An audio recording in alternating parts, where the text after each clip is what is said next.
আসসালামু আলাইকুম সবাইকে। হোপফুলি তোমরা সবাই অনেক ভালো আছো। তো আজকে আমরা চলে আসলাম আমাদের তাপগতিবিদ্যার 8 নম্বর লেকচারে। এখানে আমরা পড়াশোনা করব তাপগতিবিদ্যার দ্বিতীয় সূত্র প্রসঙ্গে। তো তাপগতিবিদ্যার দ্বিতীয় সূত্র আসলে কেন দরকার হইল? প্রথম সূত্র দিয়েই তো সুন্দর কাজ চলতেছিল, তাপ দিচ্ছিলাম, কাজ হচ্ছিল, অন্তস্থ শক্তির পরিবর্তন হচ্ছিল। তাহলে আসলে ঝামেলাগুলা কোথায়? আর ঝামেলাগুলা বলার জন্যই আসলে এই লেকচারে শুরু হবে। আর ঝামেলা থেকে পরিত্রাণের জন্যই তাপগতিবিদ্যার দ্বিতীয় সূত্র নিয়ে আমাদের কথাবার্তা হবে। সো চলো আমরা আগে দেখে নিই যে তাপগতিবিদ্যার প্রথম সূত্রের সীমাবদ্ধতাটা কি, আর সেই সীমাবদ্ধতা থেকে উত্তরণের জন্য দ্বিতীয় সূত্র আমাদের কিভাবে হেল্প করতে পারে। তো দেখো, আমরা কিছু কথাবার্তা বলি তাপগতিবিদ্যার প্রথম সূত্র নিয়ে।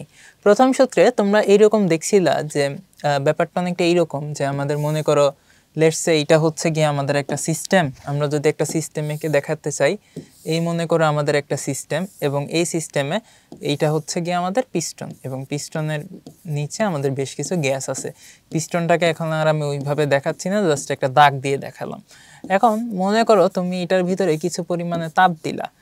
সেই তাপটা দুইটা ঘটনা ঘটাচ্ছে, একটা হচ্ছে অন্তস্থ শক্তির পরিবর্তন আর একটা কৃতকাজ। আমরা জানি যে তাহলে ডেল্টা ইউ প্লাস ডাব্লিউ হচ্ছে কিউ এর সমান, পিস্টনটা স্বাভাবিকভাবে কিছুটা উপরে উঠে যাচ্ছে। এখন এই যে আমি তাপটা দিচ্ছি, এই তাপটা কিন্তু যান্ত্রিক শক্তি মানে ডাব্লিউতে কনভার্ট হচ্ছে। সো এখান থেকে আমরা খুব ইজিলি একটা জিনিস বুঝতে পারছি যে তাপের কনভার্সনটা আমার হয়ে যাচ্ছে যান্ত্রিক শক্তিতে, তাই তো? বা তাপ শক্তিটা যান্ত্রিক শক্তিতে বা কাজে কনভার্ট হয়ে যাচ্ছে।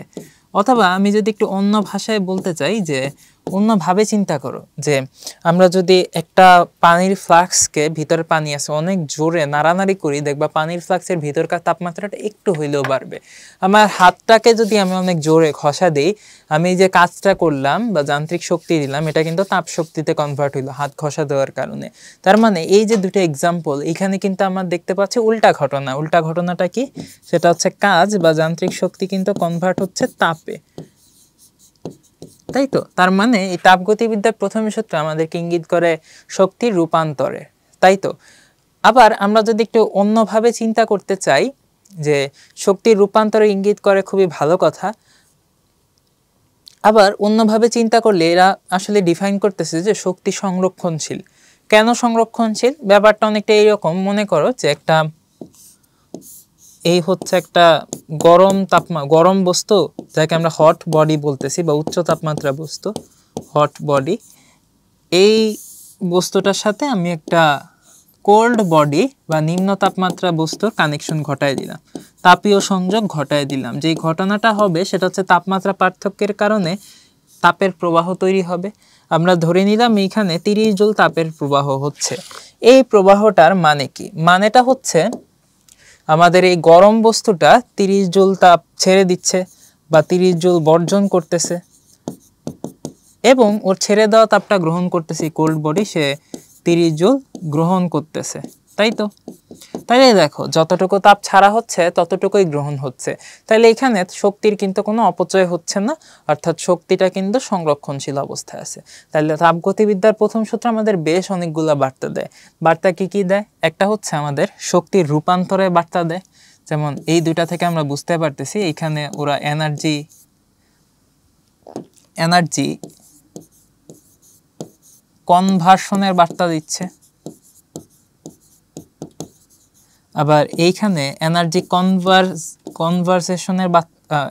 কনজারভেশনের বার্তা দিচ্ছে, দ্যাট ইজ শক্তির সংরক্ষণশীলতার বার্তা দিচ্ছে। কনজারভেশন মানে শক্তির সংরক্ষণশীলতা, কনভার্সন মানে হচ্ছে শক্তির রূপান্তরে বার্তা দিচ্ছে। এবং এখান থেকে আরো একটা বার্তা দিচ্ছে, সেটা হচ্ছে শক্তির অপচয় হয় না, that is no loss in energy. এই কথাগুলো সবই আসলে আপাত দৃষ্টিতে তোমার কাছে সত্য মনে হচ্ছে, বাট অ্যাকচুয়ালি সব কিছুতেই কিছু না কিছু সীমাবদ্ধতা বা লিমিটেশন আছে। সেই লিমিটেশনে যাওয়ার আগে আমরা একটু এনার্জি কনভার্সন যে বোঝাচ্ছে, দ্যাট ইজ তাপ শক্তি যান্ত্রিক শক্তিতে কনভার্ট হচ্ছে, কাজ তাপে কনভার্ট হচ্ছে, এই দুইটা হাইপোথিসিসের উপর বেস করে আমাদের তাপগতিবিদ্যার প্রথম সূত্রে একটা স্পেশাল জিনিস আছে, যেটা আমরা হালকা করে স্কিপ করে গেছিলাম, হালকা করে ইঙ্গিত দিছিলাম। সেটা হচ্ছে আমরা তাপগতিবিদ্যার প্রথম সূত্রে ক্লসিয়াসের সমীকরণ সম্পর্কে পড়ছি, তার বিবৃতি পড়ছি। করছি, ডিকিউ সমান ডিউ প্লাস ডিডাব্লিউ। যেটা আমরা কৌশলে পড়াই নাই সেটা হচ্ছে জুলের বিবৃতি। কেন পড়াই নাই? ওখানে সীমাবদ্ধতা আছে। এখন আমি জুলের বিবৃতি পড়াবো, সীমাবদ্ধতা বলবো, তাপগতিবিদ্যার প্রথম সূত্রে কিছু ঝামেলা দেখাবো, দেন দ্বিতীয় সূত্রেই চলে যাব। সো চলো এখন আমরা জুলের বিবৃতিটা হালকা করে বলে দিই। জুলের বিবৃতিটা এইরকম ছিল, জুল দেখলো যে তাপকে যান্ত্রিক শক্তি বা কাজে কনভার্ট করা যায়, আবার কাজকে তাপে কনভার্ট করা যায়। তাহলে উনি বলে দিল যে তাপকে কাজে কনভার্ট করা যায়, কাজকেও তাপে কনভার্ট করা যায়। কাজেই উনি কাজকে ডিফাইন করলো ডাব্লিউ দ্বারা, তাপকে ডিফাইন করলো এইচ দ্বারা। ঠিক আছে, একক হিসেবে বললো যে ডাব্লিউ এর একক হচ্ছে জুল এককে উনি চিন্তা করতেছেন, আর তাপ যেটাকে হিট বা এইচ দ্বারা প্রকাশ করতেছেন ওইটার একক উনি ধরলেন ক্যালোরি, যেটাকে সংক্ষেপে CAL লেখা হয়। উনি বললেন এই কাজ আর এই তাপ পরস্পর সমানুপাতিক, আর এই সমানুপাতিক চিহ্নটা উঠানোর জন্য উনি একটা সমানুপাতিক ধ্রুবকের অবতারণা করেন, যেটার নাম হচ্ছে আমাদের জে। ওকে, তাহলে ডাব্লিউ সমান সমান কি আসলো? JH। তাইলে এই জেটাকে আমরা যদি ডিফাইন করতে চাই কি বলবো? W/H। আর এই জে এর স্পেশাল একটা পরিচয় আছে। এই জে এর পরিচয় আমরা অলরেডি একটা MCQতে দেখে আসছিলাম, বলে আসছিলাম যে এককটা মনে রাখো। এখন দেখো, জে এর পরিচয় হচ্ছে তাপের যান্ত্রিক সমতা বা যান্ত্রিক তুল্যাঙ্ক। তাহলে এটার এককটা কি হবে ভাইয়া? এককটা হবে, দেখতেই পাচ্ছ, উনি জুল, মিস্টার জুল ডাব্লিউটাকে চিন্তা করছিলেন জুল হিসেবে, এইচটাকে চিন্তা করছিলেন ক্যালোরি হিসেবে। তাইলে এই যে আমার যে আসতেছে এটার এককটা কি হবে? এককটা হবে জুল পার ক্যালোরি। ওকে, তাহলে এটা কার বিবৃতি ছিল? আমরা একটু ছোট্ট করে লিখে দিই, এটা ছিল আমাদের জুলের বিবৃতি। সো এটা খুব একটা ইম্পর্টেন্ট না, জাস্ট হচ্ছে গিয়ে বলার জন্য বলা জুলের বিবৃতি। জুলের এই বিবৃতিটা প্রথম সূত্র রিলেটেডই। ওকে, জুলের বিবৃতি। যাই হোক, তো এই যে এটা একটা কনস্ট্যান্ট, এটার একটা মান আছে। মানটা কত ভাইয়া? মানটা হচ্ছে, যে এর মানটা যদি আমরা বলতে চাই, মানটা আমাকে বলতে হবে হচ্ছে কোথায় লেখা যায়? আচ্ছা দেখো, আমি একটু সাইড করে লিখি, তাহলে মনে হয় বেটার হবে।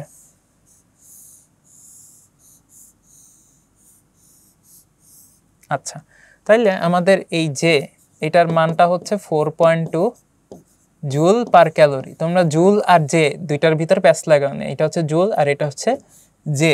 জে মানে হচ্ছে তাপের যান্ত্রিক তুল্যাঙ্ক। যাই হোক, কথাবার্তা শেষ। এখন কিছু আমি সমস্যা দেখাই, যে সমস্যা বের করলে আসলে অনেক সমস্যাই বের করা যায়। কিভাবে? তুমি একটু চিন্তা করো। তুমি বলতেছো যে এখানে তাপের বর্জন হচ্ছে 30 জুল, তাপের গ্রহণ হচ্ছে, কোনো সমস্যা নেই।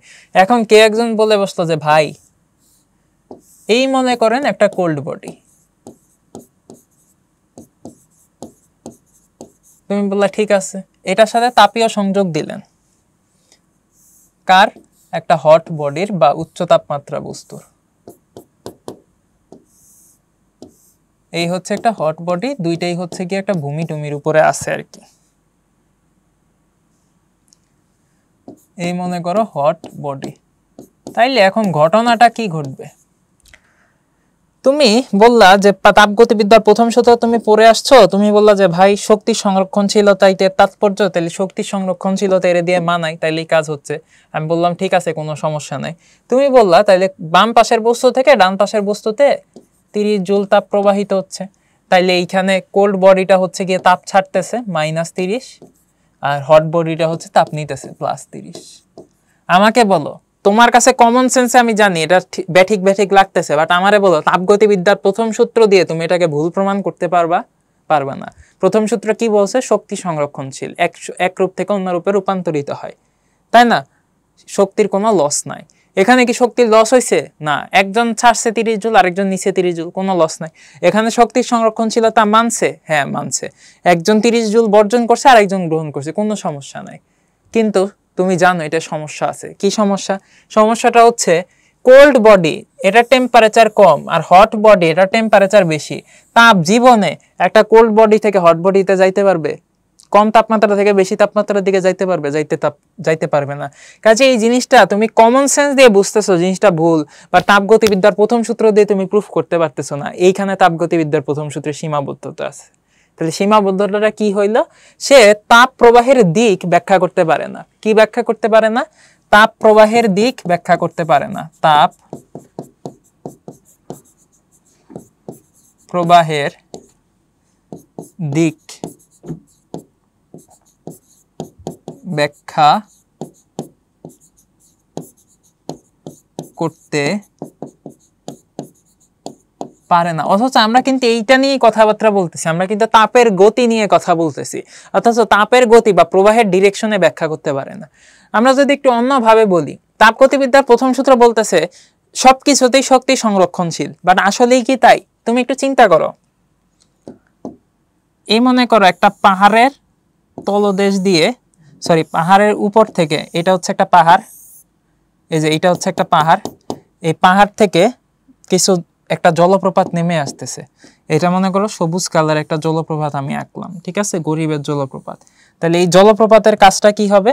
জলপ্রপাতের, আচ্ছা জিনিসটা ভিজুয়ালাইজ করা পসিবল হবে না এইভাবে আঁকাইলে, আমি একটু দেখাই তোমাদেরকে। দেখো, এই মনে করো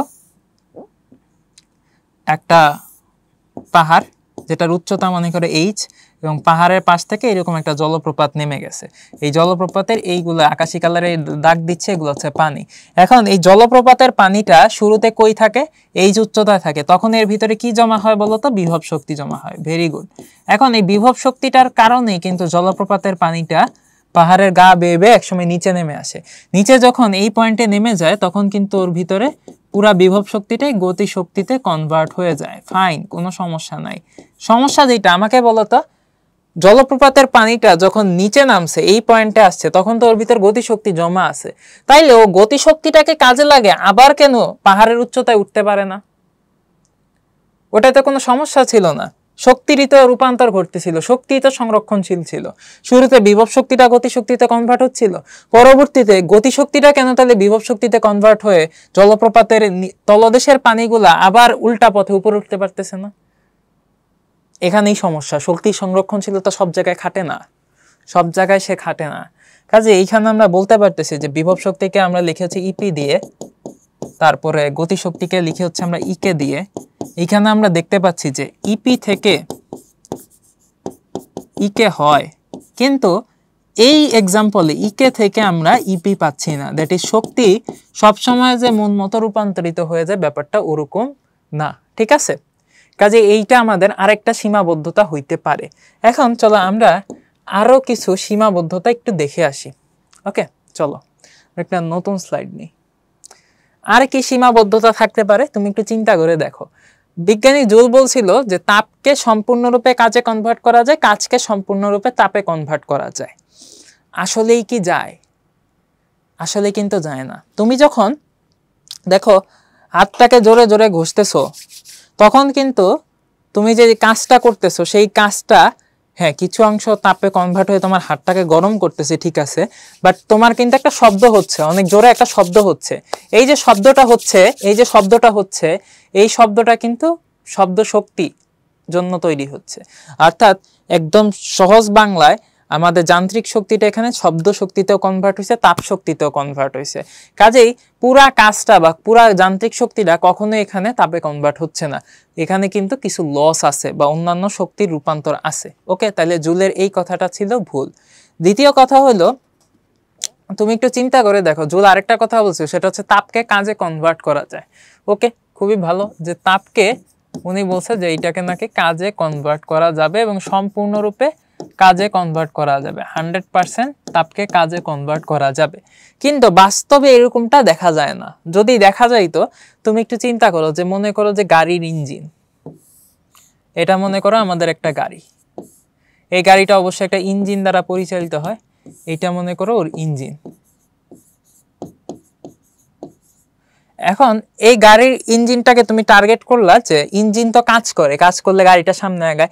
তোমার টার্গেট হচ্ছে তুমি তাপ দিয়ে, জুলের কথা অনুযায়ী তাপ দিবা, গাড়ি কাজ করবে, ইঞ্জিন কাজ করবে, গাড়ি সামনে আগাবে। তাহলে তুমি ইঞ্জিনটা এইভাবে ডিজাইন করতে পারো। এই হচ্ছে কি ইঞ্জিন, ইঞ্জিনে তুমি কি দিচ্ছ? তাপ দিচ্ছ।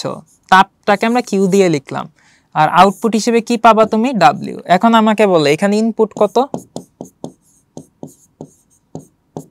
কিউ, আউটপুট কত? ডাব্লিউ। এখন তুমি বাস্তব জীবন থেকে চিন্তা করো, তুমি ধরো পরীক্ষায় একটা ফিজিক্স পরীক্ষা 100 পাওয়ার জন্য পড়াশোনা করছো, ইনপুট দিচ্ছ 100%, তুমি কি আউটপুট হিসেবে 100 পাও? পাও না, কিন্তু কেউই পায় না। কারণ বা জগতের নিয়মে এরকম, ইনপুট যা দিবা আউটপুট, ইনপুট যদি তুমি সর্বোচ্চ দাও, ইনপুট তুমি 100তে 100 দিতে পারবা, ম্যাক্সিমাম দিতে পারবা, আউটপুট তুমি কখনোই 100তে 100 পাবা না। আউটপুট তুমি তার চেয়ে কিছুটা কম পাবা, কিছু লস থাকবেই। ঠিক একইভাবে এই যে ইঞ্জিনটায় তুমি তাপ দিচ্ছ, ইঞ্জিনটার ভিতরে মেকানিজম হচ্ছে, ওইখানের ভিতরে ঘর্ষণ হচ্ছে, ঘূর্ণন হচ্ছে, বিভিন্ন ঘটনা ঘটতেছে, তাই না? ওই বিভিন্ন ঘটনা থেকেই তুমি কিন্তু যান্ত্রিক শক্তি বা কাজ পাচ্ছ।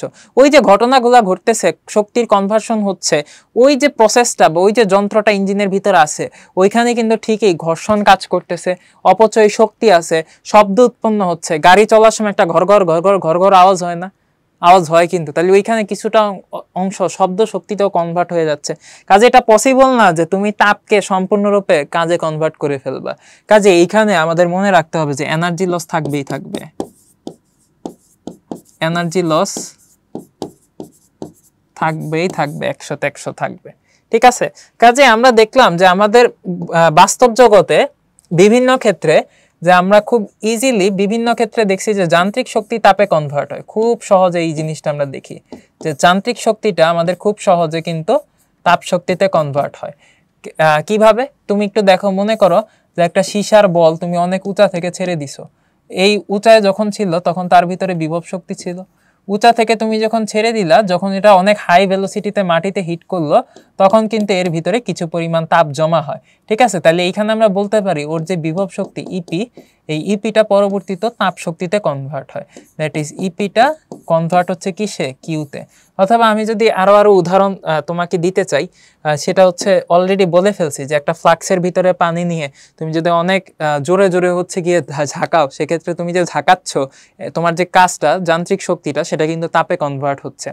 অথবা তোমরা সামনে এরকম উদাহরণ পাবা যে মনে করো যে এইরকম যদি হয়,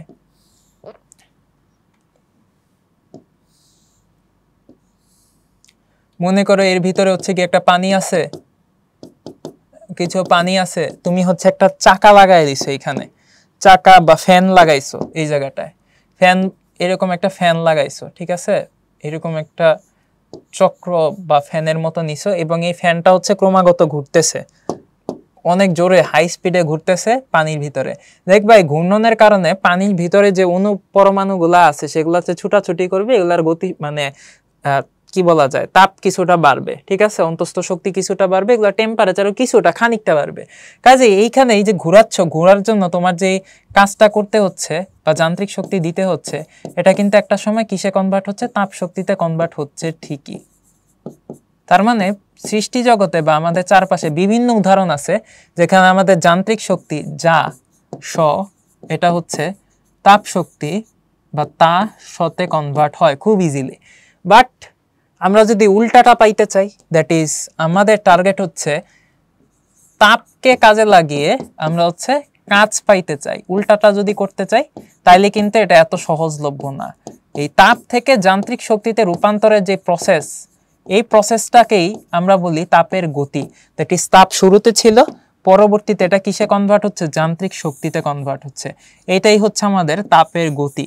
আর আমাদের এই চ্যাপ্টারের পড়াশোনা কিন্তু এই তাপের গতিকে নিয়ে, এই কারণে নাম হয়েছে তাপগতিবিদ্যা। কাজে আমরা তাপের গতিকে কিভাবে অ্যানালাইসিস করতে পারি সেটা হচ্ছে দেখবো, বা তাপের গতি আমরা কিভাবে পাইতে পারি, বা তাপকে কিভাবে যান্ত্রিক শক্তিতে কনভার্ট করতে পারি, সেটাই এখন আমাদের আলোচনার বিষয়। কাজেই এই আলোচনার বিষয় আমরা তাপকে কাজে রূপান্তর করার জন্য অলওয়েজ একটা ইঞ্জিন চিন্তা করি, ঠিক আছে, এবং তাপকে আমরা এইখানে এই ইঞ্জিনটাতে ইনপুট হিসেবে তাপ দেই এবং আউটপুট হিসেবে যান্ত্রিক শক্তি বা যা স পাই। তাহলে এই যে মাঝের যে ইঞ্জিনটা আমি বুঝলাম, এই ইঞ্জিনটা যেহেতু তাপকে কাজে লাগাচ্ছে, কাজে এইটাকে আমরা বলি তাপীয় ইঞ্জিন বা হিট ইঞ্জিন। ওকে, তাপীয় ইঞ্জিন বা হিট ইঞ্জিন। তাইলে আমি এতক্ষণ যা যা বললাম একটু সামারি করে দিই, সেটা হচ্ছে তাপগতিবিদ্যার প্রথম সূত্রে এই সীমাবদ্ধতাগুলো আছে। তাপ প্রবাহের দিক ব্যাখ্যা করতে পারে না, সব সময় তো বাস্তব জগতে শক্তি রূপান্তর হয় না, কিন্তু ও বলে দেয় যে না, সবসময় শক্তি রূপান্তর হয়। তারপরে আমরা দেখলাম যে জুল বলছিল তাপকে কাজে 100% কনভার্ট করা যায়, আমরা বললাম যে না, কনভার্ট করা যায় না। তারপরে আমরা বললাম যে যান্ত্রিক শক্তি থেকে তাপ শক্তি খুব ইজিলি পাওয়া যায়, বাট তাপ শক্তি থেকে যান্ত্রিক শক্তি সচরাচর দেখা যায় না। ঠিক একইভাবে যদি আমরা তাপ থেকে যান্ত্রিক শক্তি পাইতে চাই আমাদের একটা তাপি ইঞ্জিন ডিজাইন করতে হবে, তাই তো? তাহলে এই যে ব্যাপারগুলা, যে আমাদের তাপের গতি, তাপের কনভার্সন বা তাপের গতি, তাপ এক রূপ থেকে অন্য রূপে রূপান্তরিত হচ্ছে ঠিকই, কিন্তু সবসময় এটা সম্ভব হচ্ছে না। তাপের গতি বা তাপ প্রবাহের ডিরেকশন, এগুলো সম্পর্কে জানার জন্য আমাদের আরো কিছু জিনিস জানতে হবে, তাই না? শুধু শক্তির রূপান্তর, শক্তির সংরক্ষণশীলতা এগুলা জানলেই হবে না, এগুলা জানলেই তাপগতিবিদ্যা অ্যাকচুয়ালি ফুলফিল হয় না। আমি খুব সহজ এক্সাম্পলে আটকায় যাচ্ছিলাম যে কোল্ড বডি থেকে হট বডিতে তাপের ট্রান্সফার হচ্ছে, শক্তির সংরক্ষণশীলতা খাটতেছে, বাট অ্যাকচুয়ালি এটা পসিবল না। এখানে আমি তাপ প্রবাহের দিকটা পুরোপুরি নেগলেক্ট করে ফেলছি। সো এই তাপ প্রবাহের দিক, এই তাপের গতি, এগুলা নিয়েই আমাদের এখন যাত্রা হবে, শুরু হবে তাপগতিবিদ্যার দ্বিতীয় সূত্র। দেখে নেই তাপগতিবিদ্যার দ্বিতীয় সূত্র সম্পর্কে কে কি কথা বলছে। দেখো, তাপগতিবিদ্যার দ্বিতীয় সূত্রে 4 জন বিজ্ঞানীর বিবৃতি বইতে পাবা। এখন 4 জনের বিবৃতি তুমি প্রথম পড়ায় বুঝে ফেলবা, ব্যাপারটা এরকম না। তোমরা একটু সময় নাও, সময় নিয়ে ক্লাসটা দেখো, 4 জনের বিবৃতি শেষে জিনিসগুলো ফকফকা হয়ে যাবে, ঠিক আছে? কাজে আমরা একটু আস্তে ধীরে আগাবো, আস্তে ধীরে বুঝে যাবা। দেখো, প্রথমে আসে ক্লসিয়াসের বিবৃতি। কোনো যন্ত্রের পক্ষেই বাইরের জগতের পরিবর্তন সৃষ্টি ব্যতীত পূর্ণ আবর্তনে তাপীয় উৎস থেকে তাপ সংগ্রহ করে ওই তাপ উষ্ণতর কোনো উৎসের চালনা করা সম্ভব নয়। এইখানে তোমাদেরকে একটা কথা ছোট্ট করে বলে রাখি, এই কঠিন লাইনটা পড়ার সময় তুমি পূর্ণ আবর্তন কথাটা আপাতত ইগনোর করো, এটা পরবর্তীতে বুঝাই দেব। পূর্ণ আবর্তন এই মুহূর্তে ইগনোর করো। এইখানে যেটা বলতে চাইছে সেটা হচ্ছে যে নরমালি কি হয়, উচ্চ তাপমাত্রা থেকে নিম্ন তাপমাত্রার দিকে তাপের প্রবাহ ঘটে, কিন্তু তুমি যদি উল্টাটা করতে চাও, নিম্ন থেকে উচ্চের দিকে তাপ পাঠাইতে চাও, সম্ভব? উনি বলছে সম্ভব না, কিন্তু সম্ভব হইতে পারে এক শর্তে। কি শর্ত? তুমি যদি বাইরের জগতে পরিবর্তন সৃষ্টি করো। উনি বলতে চাইছে যে বাইরের জগতে পরিবর্তন সৃষ্টি করতে হবে, নাইলে তুমি নিম্ন তাপমাত্রা থেকে উচ্চ তাপমাত্রায় তাপের প্রবাহ ঘটাইতে পারবে না। খুবই কমন সেন্সের ব্যাপার। যে তুমি, আমি একটু আগে উদাহরণ দিছি যে মনে করো একটা বস্তু আছে এখানে, এই বস্তুটার টেম্পারেচার হচ্ছে গিয়ে -30 ডিগ্রি সেলসিয়াস, আর আরেকটা বস্তু এটার সাথে তুমি অ্যাড করে দিলা যার টেম্পারেচার হচ্ছে +30 ডিগ্রি সেলসিয়াস। বলো তো, জীবনে নিম্ন তাপমাত্রার এই বস্তুটা থেকে উচ্চ তাপমাত্রার বস্তুতে তাপের প্রবাহ সম্ভব? সম্ভব না কিন্তু। সো এটা সম্ভব না। এটাই উনি বলতে চাইছে যে অটোমেটিক্যালি বা স্বতঃস্ফূর্তভাবে নিম্ন থেকে উচ্চের দিকে তাপের প্রবাহ সম্ভব না, ঠিক আছে? তাহলে প্রথম কি পয়েন্টটা আমরা কি মনে রাখবো, যে স্বতঃস্ফূর্তভাবে নিম্ন তাপমাত্রা থেকে, স্বতঃস্ফূর্তভাবে নিম্ন থেকে উচ্চে তাপ প্রবাহ কিন্তু সম্ভব না। ওকে, তাইলে এখন কি করলে সম্ভব হইতো? তুমি আমাকে বলতে পারো ভাইয়া, রেফ্রিজারেটর বা ফ্রিজে আমরা তো নিম্ন তাপমাত্রা থেকে তাপটা অপসারণ করি। তোমার কথাটা সত্য। চলো একটু একটা ফ্রিজ নিয়ে কথা বলি। তোমরা বাসাবাড়িতে প্রায়শই রেফ্রিজারেটর দেখছো। কিরকম হয় রেফ্রিজারেটর? অনেকটা এইরকম হয়। এই হচ্ছে কি আমাদের ফ্রিজ। ফ্রিজের ভিতর একটা কম্পার্টমেন্ট থাকে যেটাকে আমরা বলি কোল্ড কম্পার্টমেন্ট বা শীতল প্রকোষ্ঠ, ঠিক আছে? এই যে কমলা কালার একটা দাগ দিলাম, এই যে প্রকোষ্ঠটা, এটা হচ্ছে আমাদের কোল্ড কম্পার্টমেন্ট বা শীতল প্রকোষ্ঠ বলা হয়। কোল্ড কম্পার্টমেন্ট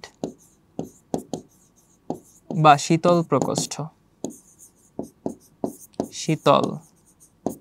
এখন তোমরা ভাই আমার একটু বলো, সেটা হচ্ছে এই শীতল প্রকোষ্ঠের ভিতরেই তো খাবার দাবার রাখি, তাই না?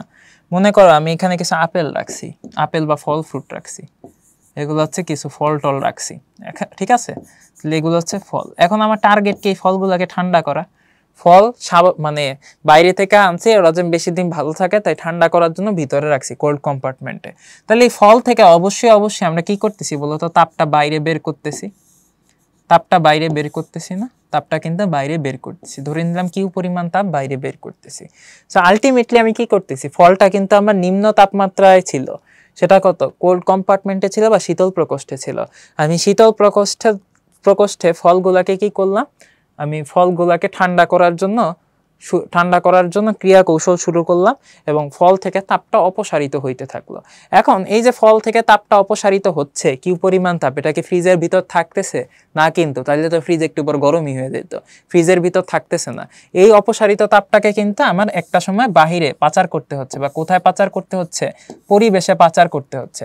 এইটা হচ্ছে আমার পরিবেশ বা সারাউন্ডিং, পরিবেশে বর্জন করে দিতে হচ্ছে। এখন আমারে বলো, এই কোল্ড কম্পার্টমেন্ট বা ফ্রিজের ভিতরটা কি থাকে? ঠান্ডা। আর পরিবেশ কি থাকে? তুলনামূলকভাবে গরম। কিন্তু এখানে তাপের প্রবাহটা কোন দিকে হচ্ছে? নিম্ন তাপমাত্রার ফ্রিজের কোল্ড কম্পার্টমেন্ট থেকে উচ্চ তাপমাত্রা পরিবেশের দিকে। তাহলে এইখানে ঘটনাটা কি ঘটতেছে? তুমি বলবা ভাই তাহলে তো আপনি আটকায় গেলেন, এইখানে তো ঠিকই নিম্ন তাপমাত্রা থেকে উচ্চ তাপমাত্রা পরিবেশে আমাদের তাপের প্রবাহ চলতেছে, এই যে দেখা যাচ্ছে তাপের প্রবাহ। কিন্তু এইখানে আমি খুব সূক্ষ্মভাবে একটা ফাঁকিবাজি করছি। ফাঁকিবাজিটা হচ্ছে, তুমি আমারে বলো যে মনে করো বাসায় মাত্র বাজার থেকে কিনে একটা ফ্রিজ আনা হয়েছে, এই ফ্রিজটা ভিতরে তুমি কিচ্ছু করো না, বাজার থেকে মাত্র ফ্রিজটা আনছো, মাত্র হচ্ছে লোকজন দিয়ে গেছে ফ্রিজটা, তুমি কোনো কানেকশন না দিয়ে ভিতরে ফল রেখে দিছো, ফল ঠান্ডা হবে? জীবনেও না। তোমাকে অবশ্যই সেটা বৈদ্যুতিক লাইনের সাথে কানেকশন দিতে হবে, কানেকশন দেওয়ার পর সুইচে চাপ দিতে হবে, চাপ দিলে বাহির থেকে এই ফ্রিজের ভিতরে বা ফ্রিজের সাথে কানেক্টেড অবস্থায় একটা হচ্ছে গিয়ে আমাদের সুইচ থাকে, ঠিক আছে? সুইচ বা লাইন থাকে, ইলেকট্রিক লাইন থাকে। এই ইলেকট্রিক লাইনের মাধ্যমে বাহির থেকে তুমি যখন সুইচে চাপ দিতেছো তখন একটা বিদ্যুৎ শক্তি ফ্রিজের ভিতর চলে যায় বা প্রবাহিত হয়। এই বিদ্যুৎ শক্তি বা কাজটা আমাদের ফ্রিজটাকে চালু রাখে। যে বিদ্যুৎ শক্তিটা আমরা দিচ্ছি তার কারণে ফ্রিজের ভেতর থেকে বা কোল্ড কম্পার্টমেন্ট থেকে যে ফলগুলো আছে ফলগুলো থেকে তাপটা অপসারিত হয়, এবং ওই যে যান্ত্রিক শক্তিটা আমি দিতেছি বা বিদ্যুৎ শক্তিটা দিতেছি এই তাপটাকে নিম্ন তাপমাত্রা প্রকোষ্ঠ থেকে আমাদের উচ্চ তাপমাত্রার পরিবেশে পাঠায় দেয়। তার মানে আপনি কিন্তু সে নিম্ন তাপমাত্রা থেকে উচ্চ তাপমাত্রায় যাচ্ছে না। যখনই আমি বাইরে থেকে একে একটা বিদ্যুৎ শক্তি দিচ্ছি, বাইরে থেকে ভিতরে আমি একটা ইলেকট্রিক্যাল এনার্জি যখন আমি দিচ্ছি, তখনই কিন্তু বাইরে থেকে ভেতরের দিকে কি হয় বলো তো দেখি?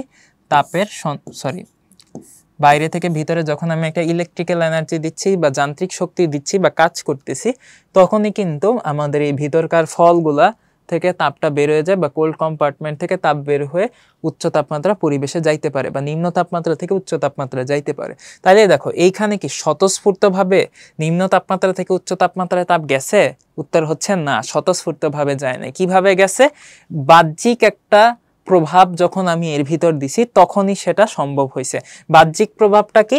বাহ্যিক প্রভাবটা হচ্ছে আমাদের এই ইলেকট্রিক্যাল এনার্জি। তাহলে ইলেকট্রিক্যাল এনার্জি বা বাহ্যিক প্রভাবটা যখন আমি অ্যাপ্লাই করতেছি তখন কি বাইরের পরিবেশের পরিবর্তন হচ্ছে না? বাইরে কিন্তু আমি পরিবেশের পরিবর্তন ঘটাচ্ছি, তাই না? তাহলে এটা হচ্ছে আমাদের বাহ্যিক প্রভাব রেখে আমি সিস্টেম থেকে বা কোল্ড কম্পার্টমেন্ট থেকে বাহিরে উচ্চ তাপমাত্রা পরিবেশে তাপ পাঠাইতে পারতেছি। তাহলে এইখানে আমাদের ডিসিশনটা হচ্ছে যে বাইরের জগতের পরিবর্তন সৃষ্টি করে আমরা নিম্ন থেকে উচ্চে তাপ প্রবাহ ঘটাইতে পারতেছি। তাহলে এইটা আমরা বলতে পারি যে বাহিরের পরিবেশ পরিবর্তন করে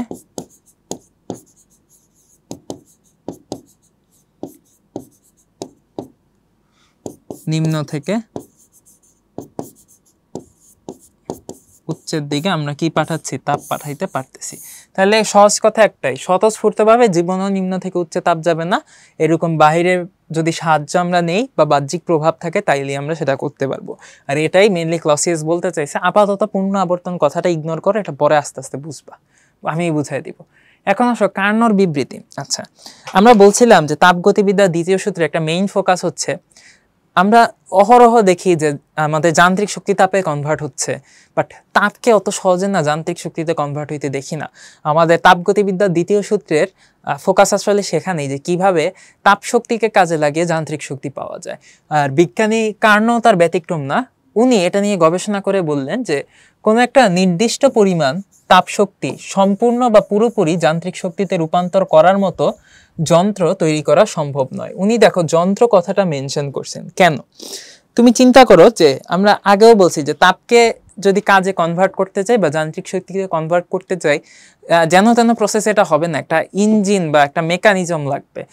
যে ইঞ্জিনটাকে কাজে লাগিয়ে আমরা তাপ থেকে যান্ত্রিক শক্তি পাই তাকে আমরা নাম দিই তাপীয় ইঞ্জিন, বা ইংলিশে এটাকে বলা হয় হিট ইঞ্জিন। তাপীয় চাইতে হিট কথাটা বেশি আমার কাছে ভালো লাগে, তো মাঝে মধ্যে হিট ইঞ্জিন হয়তো বলে ফেলবো, ঠিক আছে?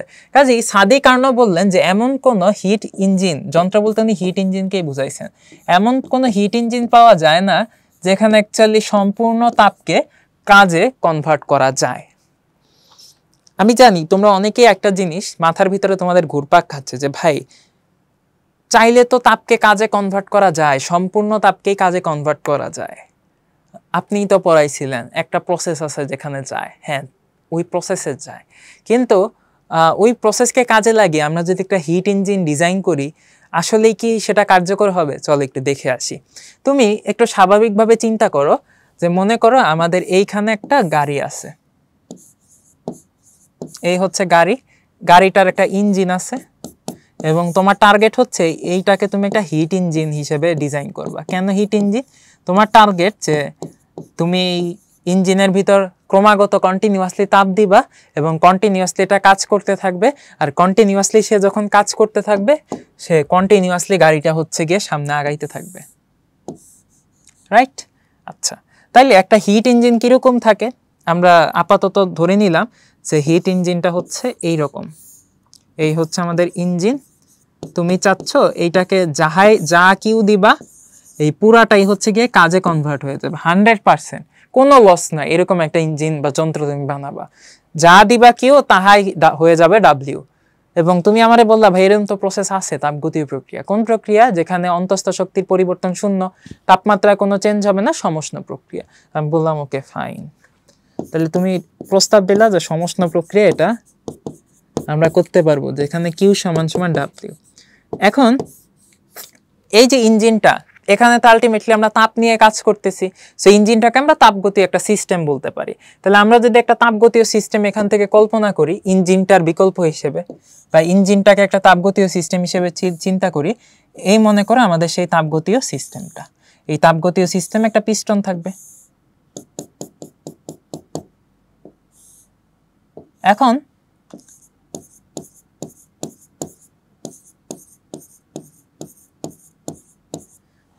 তুমি করলা কি, এটা হচ্ছে গিয়ে আমাদের হিট ইঞ্জিন,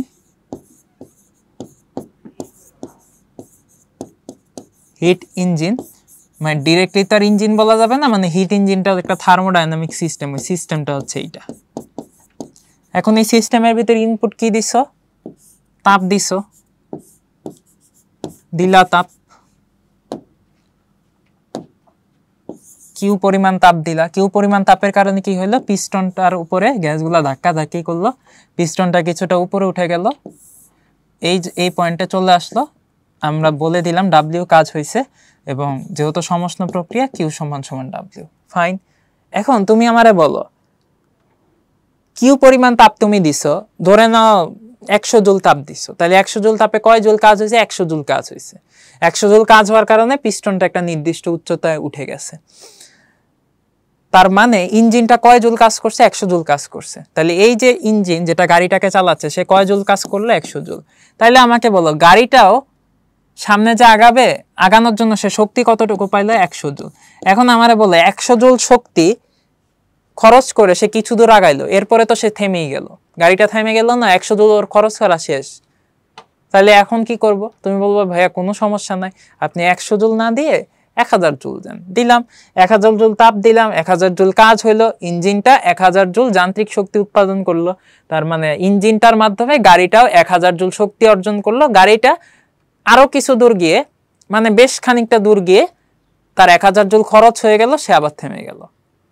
এখন গাড়ি কি এরকম হয় যে একটু পর পর শক্তি খরচ করার কারণে একটু পর পর ইঞ্জিন থেমে যায় বা গাড়ি থেমে যায়? এরকম হয় না, গাড়ি কিন্তু কন্টিনিউয়াসলি মাইলের পর মাইল চলতে থাকে। তুমি বললা ভাই তাও সমস্যা নাই, মাইলের পর মাইল চালাবেন, তাহলে মিলিয়ন মিলিয়ন জুল তাপ শক্তি দেন। তুমি মিলিয়ন মিলিয়ন জুল তাপ শক্তি দিলা, মিলিয়ন মিলিয়ন জুল যান্ত্রিক শক্তি ডাব্লিউ পাইলা, এবং ইঞ্জিনটা মিলিয়ন মিলিয়ন জুল যান্ত্রিক শক্তি উৎপাদন করলো, গাড়িটাও মিলিয়ন মিলিয়ন জুল শক্তি পাইলো, সে অনেক অনেক মাইল দূরত্ব অতিক্রম করলো। কিন্তু এইখানে একটা শুভঙ্করের ফাঁকি আছে। ফাঁকিটা হচ্ছে তুমি যদি ভাই মিলিয়ন মিলিয়ন জুল কিউ দাও, তাহলে আমি ধরে নিলাম যে মিলিয়ন মিলিয়ন জুল ডাব্লিউ উৎপাদিত হয়েছে, তাইলে ডাব্লিউটা অ্যাকচুয়ালি কি কৃতকাজ না? কৃতকাজে কি হয়? গ্যাসের আয়তন বেড়ে যায়, পিস্টনটা উপরে উঠতে থাকে। তুমি যখন 100 জুল তাপ দিছো, পিস্টনটার অবস্থান ছিল এইখানে, সে কিছু পরিমাণ কাজ করে পিস্টনটা কিছু দূর উপরে উঠছে। তুমি যখন 1000 জুল তাপ দিবা, পিস্টনটা আরো উপরে উঠবে। তুমি যখন 10,000 জুল তাপ দিবা, পিস্টনটা আরো উপরে উঠবে। তুমি যখন 1 মিলিয়ন তাপ দিবা, তখন পিস্টনটা উঠতে উঠতে আমার হাত পা সব ছাড়ায় ফেলবে। তাহলে ব্যাপারটা কি, পিস্টনটাকে তুমি যত তাপ দিবা তত কাজ হবে, পিস্টনটা তত উপরের দিকে উঠতে থাকবে? এটা সম্ভব না। পিস্টনটারও কিন্তু ওর যে বিচরণক্ষম পিস্টন, ওর কিন্তু বিচরণের একটা নির্দিষ্ট সীমা পরিসীমা আছে। যদি তুমি মিলিয়ন জুল তাপ দেওয়ার মিলিয়ন কাজ হয়, তাহলে কিন্তু ইঞ্জিনের ভিতর থেকে পিস্টনটার গাড়ির ভিতর, ইঞ্জিনের ভিতরেও থাকবে না, গাড়ির ভিতরেও থাকবে না, প্রসারিত হইতে হইতে মহাকাশে চলে যাওয়ার কথা। বাট বাস্তবে কিন্তু এরকমটা হয় না। পিস্টনটার একটা নির্দিষ্ট লেভেল আছে, ওই লেভেলের উপরে সে আর যাইতে পারবে না। তার মানে ও যে বিচরণক্ষম, ও কিন্তু ইঞ্জিনের ভিতরে বা সিস্টেমের ভিতরে বিচরণক্ষম। ও একটা নির্দিষ্ট উচ্চতার পরে গিয়ে ওকে কিন্তু আর তুমি পুশ করতে পারবা না। তাইলে এখন ঘটনা কি হইলো, মনে করো যে 2000 জুল তাপ শক্তি তুমি দিলা, 2000 জুল কাজ হইলো। 2000 জুল কাজ হওয়ার ফলে পিস্টনটা তার সর্বোচ্চ সীমায় পৌঁছে গেল। মনে করো পিস্টনটা সর্বোচ্চ সীমায় এই জায়গাটায়। তাইলে এইটাই হচ্ছে এখন পিস্টনের সর্বোচ্চ সীমা, পিস্টনটা এর উপরে যাইতে পারে না। এখন আমারে বলো, তাইলে 2000 জুল তাপ তুমি দিলা, 2000 জুল কাজ হলে ইঞ্জিনটা 2000 জুল শক্তি পাইলো। 2000 জুল শক্তিকে কাজে লাগিয়ে আমাদের এই গাড়িটা মনে করো মাত্র ধরো 100 মিটার গেছে। এখন 100 মিটার যাওয়ার পরে তুমি কি করবা? ইঞ্জিন তো শেষ, ইঞ্জিনের বিকল্প বা ইঞ্জিনের রিপ্লেসমেন্ট যে সিস্টেম, ওই সিস্টেমটা আর কাজ করতে পারবে না তো, পিস্টন তার উপর উঠবে না। তাহলে ওর জন্য কৃত কাজ কত? শূন্য। ও যদি কাজ না করে কোনো যান্ত্রিক শক্তি উৎপাদিত হবে না। যান্ত্রিক শক্তি উৎপাদিত না হইলে আমার গাড়িটার সামনে আগাবে? ও তো যা শক্তি ছিল খরচ করে ফেলছে। তাইলে এখন তুমি বলতে পারো ভাই কোনো সমস্যা নাই, ইঞ্জিন তো একটা লাগাইছিলেন, তাহলে যখন থেমে গেল ইঞ্জিনটা আবার রিপ্লেস করে দেন, আরেকটা ইঞ্জিন লাগান। এখন তোমার যুক্তি ঠিক আছে, এবার তুমি আমারে বলো বাস্তবে কি এরকম হয় যে 100 মিটার গেলাম, গাড়ি থেমে গেল, ইঞ্জিন কাজ করতে পারতেছে না, আবার নতুন করে একটা ইঞ্জিন লাগাইলাম, আবার 100 মিটার গেল, আবার এরকম পিস্টন উপরে উঠে আর নড়াচড়া করতে পারবে না, আবার নতুন আরেকটা ইঞ্জিন আনলাম, ওটাই কাজ করলাম, আবার পিস্টনকে ঠেলতে ঠেলতে উপরে তুলে দিলাম, ওটাও আর কাজ করা বন্ধ করে দিল? এরকম তো হয় না। 100 মিটার বা 1 কিলোমিটার পর তো আমরা ইঞ্জিন চেঞ্জ করতে পারি না। তো এইখান থেকে ডিসিশনটা হচ্ছে কন্টিনিউয়াসলি আমাকে ইঞ্জিনটা চালু রাখতে হবে, রাইট? তার মানে কন্টিনিউয়াসলি আমার থার্মোডাইনামিক সিস্টেমে আমি তাপ দিব, কন্টিনিউয়াসলি আমার কাজ করাইতে হবে, কিন্তু পিস্টনটা এর উপরে যাবে না। চিন্তা করো কি করা দরকার। তুমি চিন্তা করো যে প্রবলেমটা কোথায়। প্রবলেমটা হচ্ছে পিস্টনটা একটা নির্দিষ্ট লেভেল পর্যন্ত উঠতে পারে, এর উপর উঠতে পারবে না। পিস্টনটা তাহলে কাজ কখন করতে পারে? যখন পিস্টনটা হচ্ছে কি এই যে মোটামুটি নিচের দিকে থাকে বা তার আদি অবস্থায় চলে আসে, তখন আবার পিস্টনটা কাজ করতে পারবে। পিস্টনটাকে যদি আমি সামহাও তার সর্বোচ্চ লেভেল যেখান পর্যন্ত আমি তুলে ফেলছি কাজ করতে করতে, ওইখান থেকে যদি আবার আমি সামহাও ওর আগের জায়গায় আনতে পারি, দেন এই পিস্টনটার উপর কাজ করে বা গ্যাস পিস্টনের উপর কাজ করে একে ঠেলা দিয়ে আবার উপরে তুলতে পারবে। আবার যখন নির্দিষ্ট উচ্চতায় আমি উঠে যাব, তখন আবার ওরে কৌশলে নামায় আনতে হবে আগের জায়গায়। নামায় আনলে পরে গ্যাস তাপ খেয়ে আবার কাজ করবে, আবার যান্ত্রিক শক্তি উৎপাদন করতে করতে করতে করতে এই পিস্টনটাকে আবার উপরে তুলবে, আবার আমি কৌশল ওরে নিচে নামাবো। তার মানে এটা কিন্তু কন্টিনিউয়াস একটা প্রসেস, এবং এই প্রসেস আমি মুখ দিয়ে বলতেছি। এখানে কিন্তু দুইটা অংশ আছে। একটা অংশ হচ্ছে পিস্টনটার ওপর গ্যাস কাজ করতে করতে একবার একে উপরে তুললো, আরেকবার এইটাকে কৌশলে নিচে নামায় আনতে হইলো। নিচে নামায় যখন আনলাম, আবার গ্যাসটা কাজ করবে, আবার উপরে উঠবে পিস্টনটা, আবার এটাকে কৌশলে নিচে নামায় আনতে হবে। তাহলে এই যে উপরে উঠানো নিচে নামানো, এটা যদি আমরা কন্টিনিউয়াসলি চালাইতে পারি, তাইলেই কিন্তু আমাদের সিস্টেমে কন্টিনিউয়াসলি তাপ দেয়া যাবে, কন্টিনিউয়াসলি সেই তাপটা কাজে কনভার্ট হবে, কন্টিনিউয়াসলি পিস্টনটা উপর নিচ করতে থাকবে, কন্টিনিউয়াসলি কাজ পাওয়ার কারণে কন্টিনিউয়াসলি আমার ইঞ্জিনটা যান্ত্রিক শক্তি উৎপাদন করতে পারবে। অর্থাৎ কন্টিনিউয়াসলি আমাদের গাড়িটা যান্ত্রিক শক্তি ভাবে চালানোর জন্য, এবং কন্টিনিউয়াসলি আমাদের গাড়িটা চলতে থাকবে, এবং বাস্তবে তাই হয়। সো এইখান থেকে আমরা একটা ডিসিশন নিতে পারবো, একটা না দুইটা ডিসিশন নিতে পারবো। প্রথম ডিসিশন হচ্ছে, তোমরা আমাকে বলো পিস্টনটা ছিল এইখানে, এটা হচ্ছে ওর আদি অবস্থা বা ইনিশিয়াল, এই হচ্ছে গ্যাস, তুমি তাপ দিলা, সে তাপ শোষণ করলো, কাজে কনভার্ট করলো, কিছু অংশ কাজে কনভার্ট করলো। কনভার্ট করার পরে আমাদের পিস্টনটা কোথায় চলে আসলো? এই যে উপরের এই লেভেলে চলে আসলো। এটা হচ্ছে ওর ফাইনাল স্টেট, ঠিক আছে? এর উপরে আর যাইতে পারবে না। তাইলে পিস্টনটাকে তুমি যে এই যে সরাইলা তার আদি অবস্থা থেকে চূড়ান্ত অবস্থায় সরানোর সময় তুমি কিন্তু কিছু কাজ করে ফেলছো, ঠিক না? আচ্ছা, এখন তুমি যখন পরের স্টেপে যাবা তোমাকে কিন্তু পুরা প্রক্রিয়াটা বা পুরা জিনিসটা ইঞ্জিনটাকে চালু রাখতে হবে ক্রমাগত, বা ইঞ্জিনটাকে কাজ করা যাইতে হবে। আর সেই করানোর জন্য পিস্টনটার অবস্থা কিন্তু এখানে রাখলে হবে না, পিস্টনটাকে আবার কই নামাইতে হবে, আবার ওর আগের জায়গায় নামাইতে হবে। তাহলে পিস্টনটাকে তুমি আবার এই জায়গাটায় নামায় ফেললা।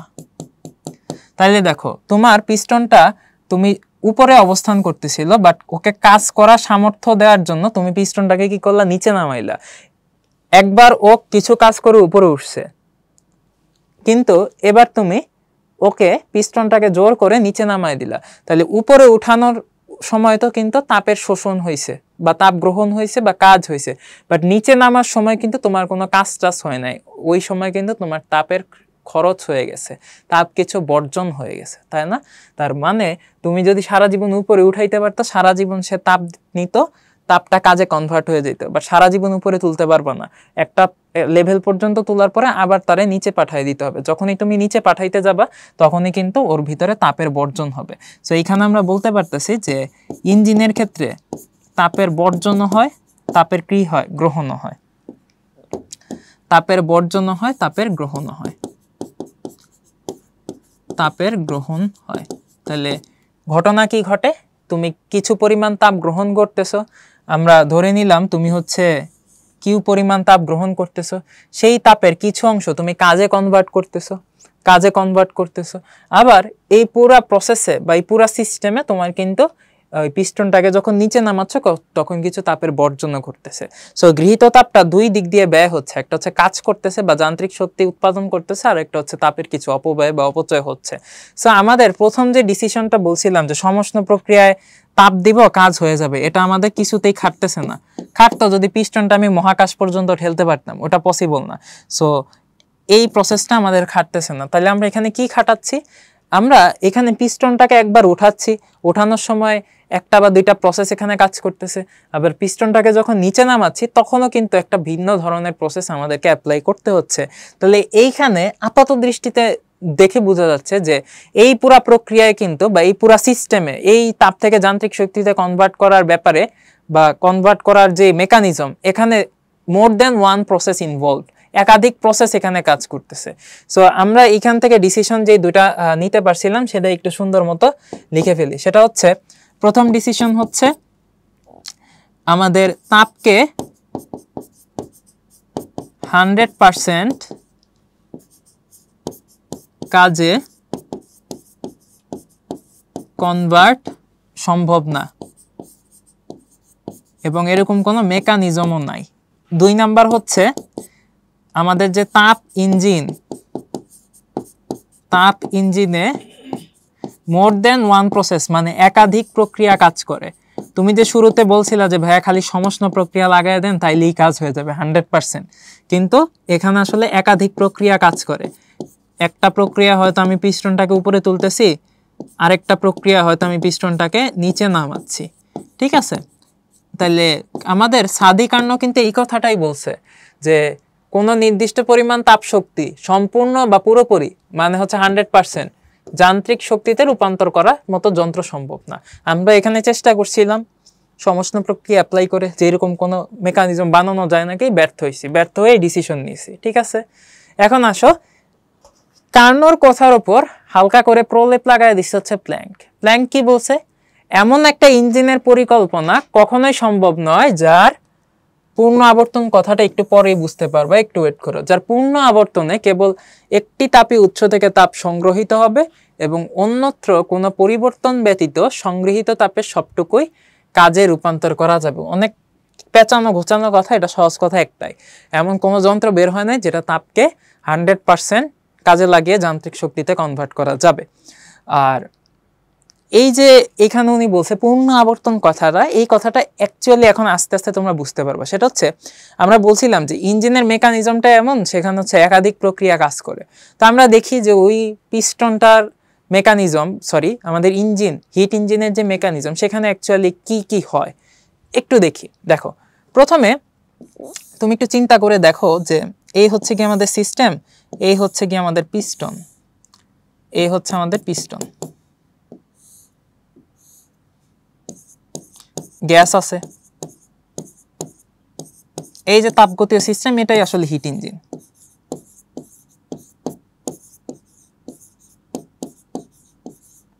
তাইলে যে ঘটনাটা ঘটে সেটা হচ্ছে আমাদের এই যে আমরা ইনপুট হিসেবে কিউ দিলাম, কিছু তাপ দিলাম, তাপ দেওয়ার কারণে প্রাথমিক অবস্থায় যেটা হয় যে আমাদের এই যে পিস্টনটা উপরের দিকে উঠতে শুরু করে। তাহলে আমাদের প্রথমে আমরা দেখতে পাই যে পিস্টনটা উপরে উঠে, অথবা ইংলিশে বলতে গেলে যে মুভস আপওয়ার্ড। এরপরে কি ঘটনা ঘটে এটা হচ্ছে কথা। দেখো আমরা পিস্টনটা উপর উঠবে কিন্তু আজীবন উপর উঠতে পারবে না।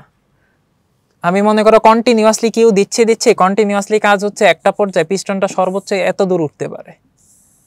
মনে করো যে সর্বোচ্চ এতটুক সে উঠতে পারে, এটা হচ্ছে ওর ম্যাক্সিমাম। তো ম্যাক্সিমাম পজিশন ওকে কি করতে হবে বলতো? থামাইতে হবে। না থামাইলে কাজ হবে না। ম্যাক্সিমাম পজিশনে ওরে থামাইতে হবে। থামানোর জন্য যেটা আমরা করতে পারি বা করা হয় সেটা হচ্ছে এই যে পিস্টনটা শুরুতে কিন্তু ত্বরণে উপর উঠতেছে, যখন মোটামুটি ও ম্যাক্সিমাম পজিশনের কাছাকাছি চলে আসলো তখন ওকে যেটা করা হয়, ওকে স্লো ডাউন করা হয়, ওর গতিটাকে কমায় দেওয়া হয়। তাহলে এই পর্যায়ে এসে পিস্টনটাকে কি করা হয়? স্লো ডাউন করা হয়। পিস্টন স্লো ডাউন করা হয়, ওর গতিটাকে কমানো হয়। না কমাইলে ওরে এই ম্যাক্সিমামে থামানো যাবে না। পিস্টন স্লো ডাউন করে ম্যাক্সিমাম পজিশনে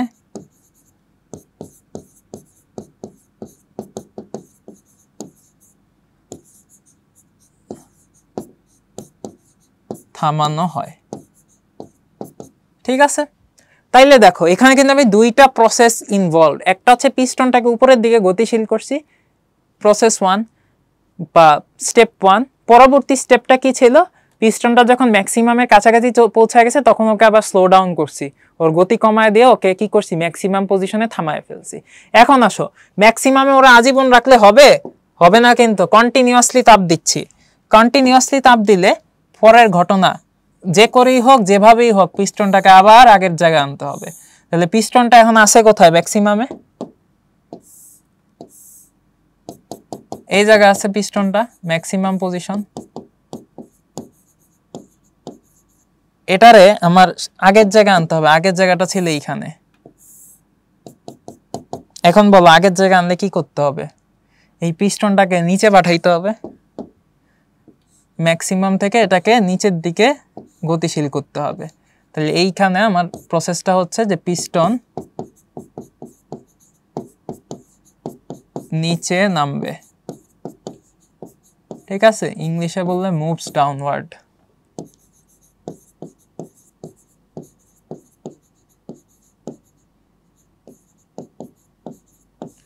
খুবই ভালো। এখন পিস্টন নিচে নামতে নামতে তুমি যদি এটারে স্লো ডাউন না করো, নিচে নামতে নামতে নামতে নামতে বোর্ডেরও নিচে নামে যাবে। বাট ব্যাপারটা কিন্তু এরকম না। পিস্টনটাকে আমার কিন্তু থামাইতে হবে একটা পর্যায়ে, যে এই লেভেলে এসে পিস্টনটাকে আমার থামাইতে হবে, তাই না? এখন এই লেভেলে যদি পিস্টনটাকে থামাইতে চাই, এই পিস্টনটা যখন এই যে ওর আদি অবস্থার লেভেলের কাছাকাছি এইরকম একটা জায়গায় চলে আসবে, তখন যেটা করতে হবে, ওকে স্লো ডাউন করতে হবে। কেন স্লো ডাউন করতে হবে? কারণ স্লো ডাউন করলে ও একটা সময় সবুজ কালারের পজিশন, যেটা আদি অবস্থান, সেখানে এসে থেমে যাবে। সো এইখানে আমার যেটা বলতে হবে সেটা হচ্ছে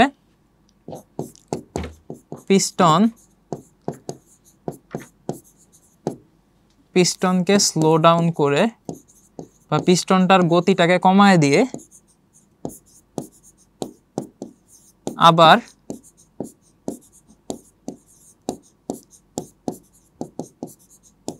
আগের জায়গায় মানে একদম শুরুতে যেই জায়গায় ছিল, আগের জায়গায়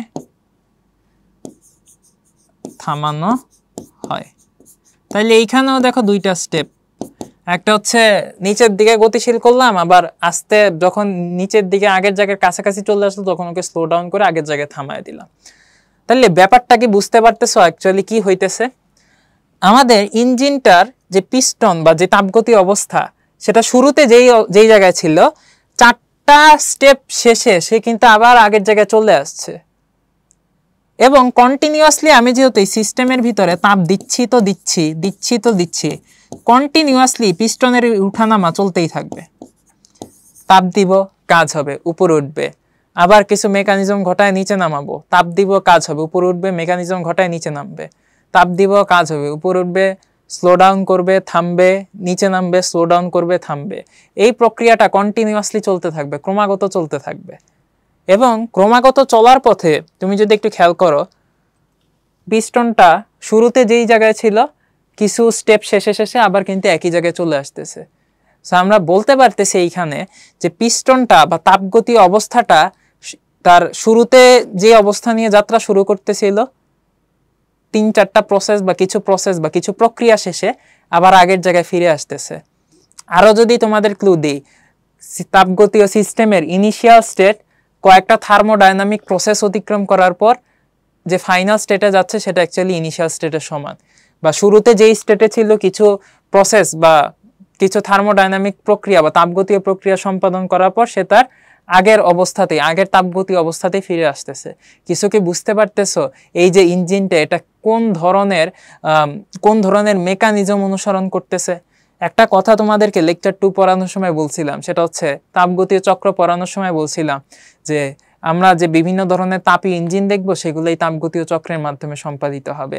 এই তাপগতীয় চক্র ডেফিনেশনটা এরকম ছিল যে এই তাপগতীয় চক্র ছিল এইরকম কয়েকটা প্রসেসের যোগফল, এবং তাপগতীয় চক্রে সিস্টেমটা বা সিস্টেমের অবস্থাটা শুরুতে যে অবস্থায় ছিল শেষেও একটা চক্র শেষেও কিন্তু সেই অবস্থায় থাকে।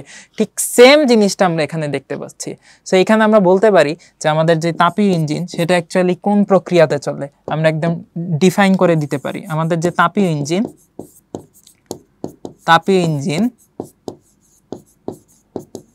এটা আমাদের তাপগতীয় চক্র মেনে চলে। কি মেনে চলে? তাপগতীয় চক্র মেনে চলে। তাপগতীয়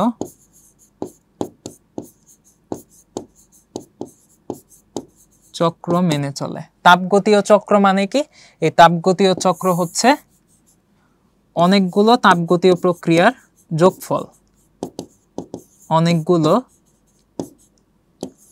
তাপগতীয় প্রক্রিয়ার যোগফল। এখানেও দেখো বেশ অনেকগুলো তাপগতীয় প্রক্রিয়া বা স্টেপ কিন্তু সম্পাদিত হয়েছে। অনেকগুলো তাপগতীয় প্রক্রিয়ার যোগফল। তাইলে তাপগতীয় চক্র এই যে ইঞ্জিন মানতেছে এই চক্রগুলা কিরকম মনে আছে নিশ্চয়ই। তাও আমরা কিছু পরিচিত চক্র দেখাই। যেমন মনে করো আমাদের পি ভার্সেস ভি গ্রাফ। এখানে আমরা এরকম চক্র দেখছিলাম যে গ্যাসটা এই যে প্রথমে এখান থেকে এখানে যাচ্ছে, এখান থেকে আবার নিচে নামতেছে, আবার মনে করো এখান থেকে বামে উঠতেছে, আবার দেখো আগের জায়গায় ফিরে আসছে। এখানে তাহলে কয়টা স্টেপ আছে? 4টা প্রসেস আছে এই চক্রে। 4 প্রসেস। আবার আমি যদি একটু অন্যভাবে আরেকটা চক্রের কথা একটু চিন্তা করি, একটু পরে হয়তো এই টাইপের চক্র আমাদের দেখা মিলবে। পি ভার্সেস ভি, এ হচ্ছে আদি অবস্থা। এখান থেকে মনে করো একটা চক্র এই বরাবর গেল, এখান থেকে এইখানে আসলো, এইখান থেকে এইখানে আসলো, এখান থেকে আবার এখানে চলে আসলো। তাহলে দেখো যেখান থেকে যাত্রা করছিল আবার কিন্তু সেখানেই চলে আসছে, ঠিক আছে? এবং 4টা প্রসেসের যোগফল। 4টা প্রসেসের যোগফল এটা খুবই ভালো। এইগুলো আমরা মোটামুটি দেখে ফেললাম। এখন আসো আমাদের, তোমার মনে কোয়েশ্চেন আসতে পারে যে ভাইয়া আমাদের তাপগতীয় চক্র কি সবসময় 4টা প্রসেস নিয়েই হয়? উত্তর হচ্ছে না, 3টা প্রসেস নিয়েও কিন্তু তাপগতীয় চক্র হইতে পারে। চক্রের বৈশিষ্ট্য হচ্ছে একাধিক প্রসেসের যোগফল হবে এবং আদি অবস্থা শেষ অবস্থা একই হবে। যেমন ধরো এইটাও কিন্তু একটা তাপগতীয় চক্র। সো এই যে বিভিন্ন টাইপের চক্র আমরা দেখলাম, এই বিভিন্ন ধরনের চক্রের মাধ্যমে আমাদের কিন্তু হয়, এই হিট ইঞ্জিনগুলা পরিচালিত হয়। এবং এই কারণেই বারবার দেখবা বলা হচ্ছিল পূর্ণ আবর্তন। পূর্ণ আবর্তন বলতে এখানে অ্যাকচুয়ালি তাপগতীয় চক্রকে বোঝানো হচ্ছে। চক্রগুলোও কিন্তু একটা পূর্ণ আবর্তন সম্পাদিত করে, নির্দিষ্ট বিন্দু থেকে যাত্রা করে আবার ঘুরে ঘুরে আগের বিন্দুতে পৌঁছায়। এটাকেই পূর্ণ আবর্তন বোঝানো হচ্ছে। সো এখানে প্ল্যাঙ্কের বিবৃতিটা এরকম যে ইঞ্জিনগুলা যে তাপগতীয় চক্রটা মেনে ইঞ্জিনটা যে তাপগতীয় চক্র মেনে তাদের কারুকাজটা করে বা কার্যক্রম সম্পাদন করে, সেখানে অ্যাকচুয়ালি এরকম কোনো ইঞ্জিন পসিবল না যে সে তাপ সংগ্রহ করবে আর পুরোটাকে কাজে কনভার্ট করবে। অবশ্যই সেখানে কিছু লস থাকবে। আমরা অলরেডি কথাটা বলে আসছি যে এই যে পিস্টন উপরে ওঠার সময় হয়তো কাজ টাজ করলো, আবার যখন স্লো ডাউন করলে নিচে নামছে ওই সময় কিন্তু আমাদের কি হয়ে গেছে, তাপের বর্জন অবশ্যই হয়েছে। ওকে, কাজে এইখানে তাপ গ্রহণ করলে কিছু কাজ হবে, কিছু তাপের বর্জন হবে, এবং এই হিট ইঞ্জিনগুলো এরকম তাপগতীয় চক্র মেনে চলবে। এখন আসো লাস্ট, কেলভিনের বিবৃতি খুব ইম্পর্টেন্ট। কোনো বস্তু উৎস থেকে তাপ সংগ্রহ করার ফলে এর তাপমাত্রা পারিপার্শ্বিকের বস্তুগুলোর মধ্যে শীতলতম বস্তুর তাপমাত্রা অপেক্ষাও কম হয়, আর কোনো যান্ত্রিক ব্যবস্থার সাহায্যতে তাপ সংগ্রহ করে কাজ করা সম্ভব নয়। অনেক কঠিন কথা লেখছে, আমি একটু সহজ ভাষায় বলি তোমাকে, তুমি ঠান্ডা মাথায় দেখো। আমাকে বলো তো, গাড়ি চালানোর জন্য ইঞ্জিনটাকে কি করতে হয়, কন্টিনিউয়াসলি কাজ করতে হয়। আর কন্টিনিউয়াসলি যদি আমার কাজ করতে হয়, আমার হিট ইঞ্জিনে কন্টিনিউয়াসলি তাপ দিতে হয় বা তাপের ফ্লো থাকতে হয়।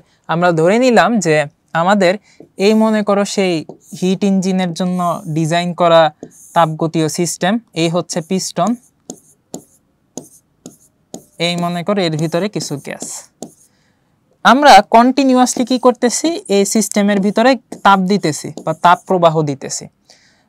এখন তুমি চিন্তা করো, যেই জায়গা থেকে তাপটা এই সিস্টেমের ভিতর যাচ্ছে সেটা অবশ্যই তাপের একটা উৎস থেকে সিস্টেমের ভিতরে তাপ সঞ্চারিত হচ্ছে। তাহলে আমরা এই যে বক্সটাকে তাপ উৎস বলতে পারি, তাপ উৎস।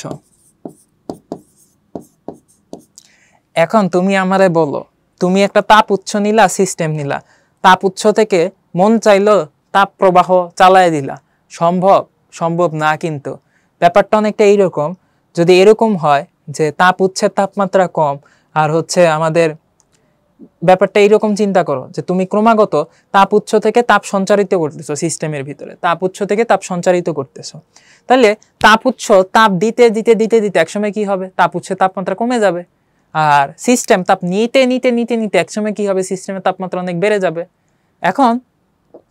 তখন নিম্ন তাপমাত্রা হয়ে যাবে তাপ উৎস, আর উচ্চ তাপমাত্রা হয়ে যাবে সিস্টেম। আমারে বলো, নিম্ন তাপমাত্রা তাপ উৎস থেকে উচ্চ তাপমাত্রা সিস্টেমের দিকে কি তাপের প্রবাহ সম্ভব? উত্তর হচ্ছে সম্ভব না। কিন্তু হয়তো প্রাথমিক অবস্থায় তাপ উৎসের তাপমাত্রা বেশি ছিল, সিস্টেমের কম ছিল, কিছু তাপ প্রবাহিত হইতে পারছে, বাট একটা সময় এরা যখন তাপগতির সাম্যাবস্থায় পৌঁছায় যাবে তখন কিন্তু আর তাপের প্রবাহ হবে না, তাপের প্রবাহ বন্ধ হয়ে যাবে। তাইলে এখন উপায়টা কি? উপায়টা তোমরা খুব ভালো মতোই জানো। তোমাদেরকে বলছিলাম যে কিছু কিছু ক্ষেত্রে দেখা যায় কিছু মানুষ আছে অনেক খায় কিন্তু মোটা হয় না। ঠিক একইভাবে কিছু কিছু সিস্টেম আছে, এরা হচ্ছে উচ্চ তাপ ধারণ ক্ষমতা রাখে, অর্থাৎ উচ্চ তাপ ধারকত্ব আছে এদের। কিছু কিছু আছে, উচ্চ তাপ ধারকত্ব এদের থাকে, কিছু কিছু পাত্র থাকে বা কিছু সিলিন্ডার থাকে যাদের উচ্চ তাপ ধারকত্ব আছে। এখন উচ্চ তাপ ধারকত্ব যুক্ত সিস্টেমগুলোর বৈশিষ্ট্য কি? এদের থেকে যতই তুমি তাপ দাও এরা তাপমাত্রা কোনো পরিবর্তন ঘটাবে না, আবার এদের থেকে যতই তুমি তাপ বের করো এরা তাপমাত্রা কোনো পরিবর্তন ঘটাবে না।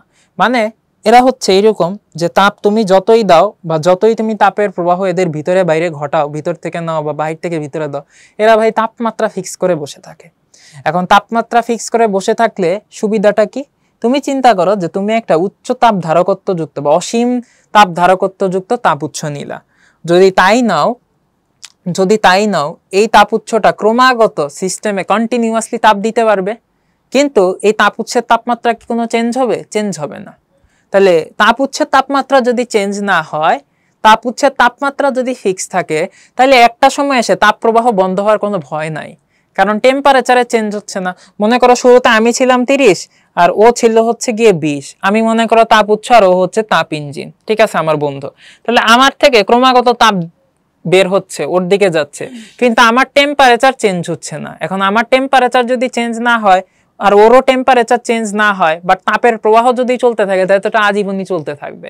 এখন আমি যদি উচ্চ তাপ ধারকত্ব যুক্ত হই বা আমার যদি উচ্চ তাপ ধারণ ক্ষমতা থাকে তাহলে তো কোনো সমস্যা নেই, আমি তাপ দিতেই থাকবো, তাপ দিতেই থাকবো, আমার টেম্পারেচারে কোনো চেঞ্জ নাই। আর আমার টেম্পারেচার চেঞ্জ না হইলে আসলে এই ক্রমাগত তাপের প্রবাহ চলতেই থাকবে, কারণ তাপমাত্রা যখন চেঞ্জ হইতে থাকে, যখন হচ্ছে গিয়ে দুইটা তাপমাত্রা সমান হয়ে যায় তখন তাপের প্রবাহ বন্ধ হয়। আর আমার তাপমাত্রা যদি চেঞ্জই না হয় আগের মতোই থাকে, তাহলে আমি ক্রমাগত তাপের প্রবাহ দিতে পারবো। সহজ কথায় যদি এর ধারকত্ব অনেক উচ্চ হয়, তাপ ধারকত্ব, কোনো সমস্যা হবে না, কন্টিনিউয়াসলি তাপের প্রবাহ দিতে পারবে। তাহলে আমরা ডিজাইন করার সময় তাপ উচ্চটা কেমন রাখবো বা তাপ উচ্চের বৈশিষ্ট্য কেমন রাখবো? উচ্চ তাপ ধারক, এটা উচ্চ তাপ ধারক, ঠিক আছে। এখন উচ্চ তাপ ধারক এরা কন্টিনিউয়াসলি কিউ দিবে, এখান থেকে কিছু পরিমাণ যান্ত্রিক শক্তি আমরা পাবো, যার ফলে আমাদের পিস্টনটা কিছুটা উপরে উঠে যাবে। এখন পিস্টনটা যখন উপর থেকে একবার তো উপরে গেল, আবার যখন নিচে নামবে তখন কিন্তু কিছু পরিমাণ তাপের বর্জন হবে। তাহলে এই যে বর্জিত তাপটা আমরা যদি দেখাই, সিস্টেম থেকে বাহিরের দিকে বর্জিত হবে বা সিস্টেম থেকে পরিবেশে বর্জিত হবে, এটা হচ্ছে আমাদের তাপ বর্জন। তাপ বর্জন আমরা ধরে নিলাম যে কিউ, যেটাকে আমরা গৃহীত তাপ বলতেছি, এটাকে আমরা Q1 ধরলাম। Q1 হচ্ছে তাপ গ্রহণ বা গৃহীত তাপ। Q1টা কি? গৃহীত তাপ। আচ্ছা, যেই তাপটা বর্জিত হচ্ছে এটাকে আমরা ধরে নিলাম Q2। Q2টা হচ্ছে বর্জিত তাপ। Q2টা কি? বর্জিত তাপ। এখন আমাকে বলো, তাপ সিস্টেমটা বর্জন করতেছে, নিশ্চয়ই কোথাও না কোথাও সেই তাপটা যাচ্ছে, বা সিস্টেমটা কোথাও না কোথাও সেই তাপটাকে বর্জন করতেছে। যেখানে তাপটা বর্জিত হচ্ছে সেইটা মনে করো আমাদের এইরকম একটা বক্স। এখন এই যে বক্সটা, সিস্টেম তাপ বর্জন করতেছে, কিন্তু বর্জন করা তাপটা গ্রহণ করতেছে কে? এই বক্সটা। এই কারণে এই বক্সটাকে আমরা বলি তাপ গ্রাহক। কি বলি? তাপ গ্রাহক বা তাপ আধার। এখন আমাকে বলো, তুমি ক্রমাগত কন্টিনিউয়াসলি সিস্টেমে তোমার তাপ দিতেই হবে ইঞ্জিন চালানোর জন্য, কন্টিনিউয়াসলি কাজ হইতেই থাকবে, কন্টিনিউয়াসলি তাপের বর্জন হইতেই থাকবে। এখন এই তাপ আধার বা তাপ গ্রাহকে তুমি কি কন্টিনিউয়াসলি তাপ পাঠাইতে পারবা? কিছু হয়তো 1000, 2000, 3000, হয়তো 10,000 দূর তাপ পাঠাই দিলা, বাট ওই সময় তাপ খাইতে খাইতে খাইতে খাইতে এই তাপ আধার বা তাপ গ্রাহকের টেম্পারেচার অনেক বেড়ে যাবে। ও বলে, ভাই থাম, আমার আর তাপ দিও না, আমার টেম্পারেচার অনেক বেড়ে গেছে। তাহলে এখানে একটা সমস্যা, এই সমস্যা মেটানোর উপায় কি? এরাও উচ্চ তাপ ধারক বানায় দাও। এই তাপ আধারটা যদি উচ্চ তাপ ধারক হয় বা উচ্চ তাপ ধারণ ক্ষমতা যদি এর থাকে, তাইলে ও বলবে যে তুমি যতই আমাকে তাপ খাওয়াও না কেন, আমার টেম্পারেচারের কোনো চেঞ্জ হবে না, ঠিক আছে। তাহলে ওরও যদি উচ্চ তাপ ধারক হয়, ওরও টেম্পারেচারের কোনো চেঞ্জ হবে না। টেম্পারেচারের চেঞ্জ না হলে কন্টিনিউয়াসলি তাপ দিব, কন্টিনিউয়াসলি কাজ হবে, কন্টিনিউয়াসলি তাপের বর্জন চলতেই থাকবে। তাহলে এইখান থেকে আমরা একটু লিখে দেই যে আমাদের তাপ উৎসের বৈশিষ্ট্য উচ্চ তাপ ধারক হবে, প্লাস হচ্ছে তাপমাত্রাটা কি থাকবে? তাপমাত্রা কনস্ট্যান্ট থাকবে, তাপমাত্রা কোনো কি হবে না? চেঞ্জ হবে না। অর্থাৎ পুরা যেই মেকানিজম, এই মেকানিজমে কন্টিনিউয়াস সবকিছু হইতে থাকবে, কিন্তু এই দুইজনের তাপমাত্রা, একটা হচ্ছে তাপ গ্রাহক আর বা তাপ ধার, আর একটা হচ্ছে তাপ উৎস, এই দুইজনের তাপমাত্রা কি থাকবে? ফিক্সড থাকবে বা কনস্ট্যান্ট থাকবে। ওকে, এটা হচ্ছে আরেকটা বৈশিষ্ট্য। এখন তুমি একটু তাকায় দেখো, সেটা হচ্ছে এই যে বর্জিত তাপ, এটাকে তো Q2 বলতেছি, আর এই যে গৃহীত তাপ, এটাকে Q1 বলতেছি। এখন তুমি আমাকে বলো, তাপের ওভারঅল ফ্লোটা কেমন হচ্ছে তাপ উৎস থেকে তাপ ধারকের দিকে? ওভারঅল ফ্লোটা তাপ উৎস থেকে তাপ ধারকের দিকে হচ্ছে। তাইলে বলো, কমন সেন্স কি বলে? তাপ ধারকের তাপমাত্রা বেশি হবে নাকি তাপ উৎসের তাপমাত্রা বেশি হবে? অবশ্যই তাপ উৎসের তাপমাত্রা বেশি হবে। কেন বেশি হবে? কারণ বেশি তাপমাত্রা তাপ উৎস থেকে কম তাপমাত্রা তাপ আধারের দিকে প্রবাহিত হবে। তাহলে এইখান থেকে আমরা ডিসিশন নিতে পারি যে আমরা যদি বলি যে তাপ উৎসের তাপমাত্রা হচ্ছে T1 এবং তাপ ধারকের তাপমাত্রা হচ্ছে T2, আমরা এখান থেকে বলতে পারি যে অবশ্যই T1 গ্রেটার দেন কি হবে? T2। এখন এই T1 T2 অনেকেই হচ্ছে প্যাচ লাগায় ফেলি আমরা, এই কারণে আমরা সহজে মনে রাখার টেকনিক কি? তাপ উৎস, এটা টেম্পারেচার বেশি না কম? বেশি, তাহলে এটা হচ্ছে হাই টেম্পারেচার, তাই না? হাই টেম্প, যেহেতু এটা হাই টেম্পারেচার, এইটাকে আমরা T2 না বলে অনেকে বলে ফেলি TH, মনে রাখার সুবিধার্থে। একইভাবে এই যে তাপ গ্রাহক বা তাপ আধার, এটা হচ্ছে আমাদের লো টেম্পারেচার, বেশি থেকে কমের দিকে তাপ যাচ্ছে, তাহলে এইটাকে আমরা T2 না বলে ফেলি হচ্ছে TL, ঠিক আছে। ঠিক একইভাবে আমাদের তাপ গ্রাহক থেকে যেই তাপটা আমাদের সিস্টেমটা শোষণ করতেছে বা গ্রহণ করতেছে গৃহীত তাপ, এই গৃহীত তাপটা কোথা থেকে গ্রহণ করতেছে? তাপ উৎস থেকে। এটাকে আমরা Q1 না বলে অনেকেই হচ্ছে QH বলে থাকি। ঠিক একইভাবে আমাদের সিস্টেমটা যে তাপটা বর্জন করতেছে সেটা হচ্ছে লো টেম্পারেচারে তাপ গ্রাহকে আমরা এই বর্জিত তাপটাকে কখনো কখনো বা অনেক ক্ষেত্রে Q2 না বলে কোনো কোনো বইতে বা প্যারালাল টেক্সটে দেখবা QH বলা আছে, সরি QH না, এটা হচ্ছে Q লো বলা আছে। ওকে, তাহলে এইটা আমরা বলতে পারি এটা অবলিক দিয়ে QL এইভাবেও বলে দেওয়া থাকে। ওকে, আর W তো WE। তাহলে এইখান থেকে আমরা বুঝতেছি যে আমাদের কিছু কথাবার্তা বা ডিসিশন আছে। ডিসিশনটা হচ্ছে যে আমাদের তাপ উৎস থেকে তাপ উৎসের টেম্পারেচারটা হচ্ছে TH, এবং এই TH তাপমাত্রায় আমাদের উৎস থেকে সিস্টেম, কোথা থেকে? উৎস থেকে সিস্টেমে তাপের প্রবাহ হয়। সেই তাপের প্রবাহটা কত? সেই তাপের প্রবাহটা হচ্ছে QH। ওকে, আর আমাদের তাপ ধারক যেটা, সরি তাপ আধার যেটা বা তাপ গ্রাহক যেটা, সেইখানে কিন্তু তাপের আদান প্রদান হয় কিভাবে? সিস্টেম থেকে তাপ গ্রাহকের দিকে তাপ যায়। তুমি যদি ফ্লোটা খেয়াল করো, সিস্টেম থেকে তাপ গ্রাহকের দিকে তাপ যায়। কি পরিমাণ তাপ যায়? QL পরিমাণ তাপ যায়। কি পরিমাণ তাপ যায়? QL পরিমাণ তাপ যায়। ওকে, তাইলে কিছু তাপ সিস্টেম গ্রহণ করতেছে, সেই তাপটা কত? সেই তাপটা হচ্ছে আমাদের এই QH। ঠিক আছে, গৃহীত তাপ। আর কিছু তাপ সিস্টেম কি করতেছে? বর্জন করতেছে, এটা আমার বর্জিত তাপ। তাইলে কিছু আমি গ্রহণ করলাম, কিছু বর্জন করলাম, তাহলে বাকিটা কিসে কনভার্ট হইলো? কাজে কনভার্ট হইলো। সো আমরা বলতে পারি মোট আমি গ্রহণ করতেছি QH পরিমাণ তাপ, এই QH পরিমাণ তাপ সিস্টেমে ঢুকতেছে, সে পিস্টনটাকে উপরে উঠাচ্ছে, W পরিমাণ কাজ করতেছে, বাকি অংশটা কিন্তু বর্জন করে দিতেছে QL হিসেবে। সো আমরা সহজেই বুঝতে পারতেছি QH সমান সমান W প্লাস QL, অথবা আমি যদি এটাকে একটু সুন্দর করে লিখি, W সমান সমান QH মাইনাস QL। ওকে, সো মোটামুটি এই কেলভিন এই কথাটাই হচ্ছে গিয়ে বলতে চাইছেন, সেটা হচ্ছে আমাদেরকে কি করতে হবে?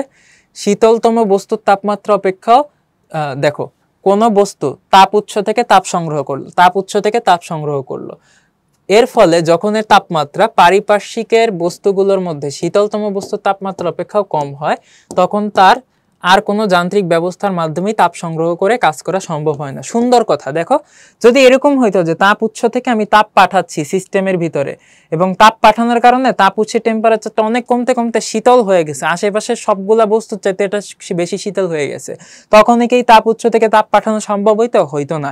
এই কথাটাই কেলভিন বলতে চাইছে। আর এই কথাটার পাল্টা সমাধান হিসেবে আমরা ডিজাইন করে নিছি হিট ইঞ্জিনটা। তাপ উৎসটা উচ্চ তাপ ধারক, তাপমাত্রা কনস্ট্যান্ট থাকবে TH, তাপ ধারক বা তাপ গ্রাহকটা হবে উচ্চ তাপ ধারকত্ব বিশিষ্ট, অনেক তাপ ধারণ করতে পারবে, তাপমাত্রা ফিক্সড থাকবে, টেম্পারেচার হবে TL।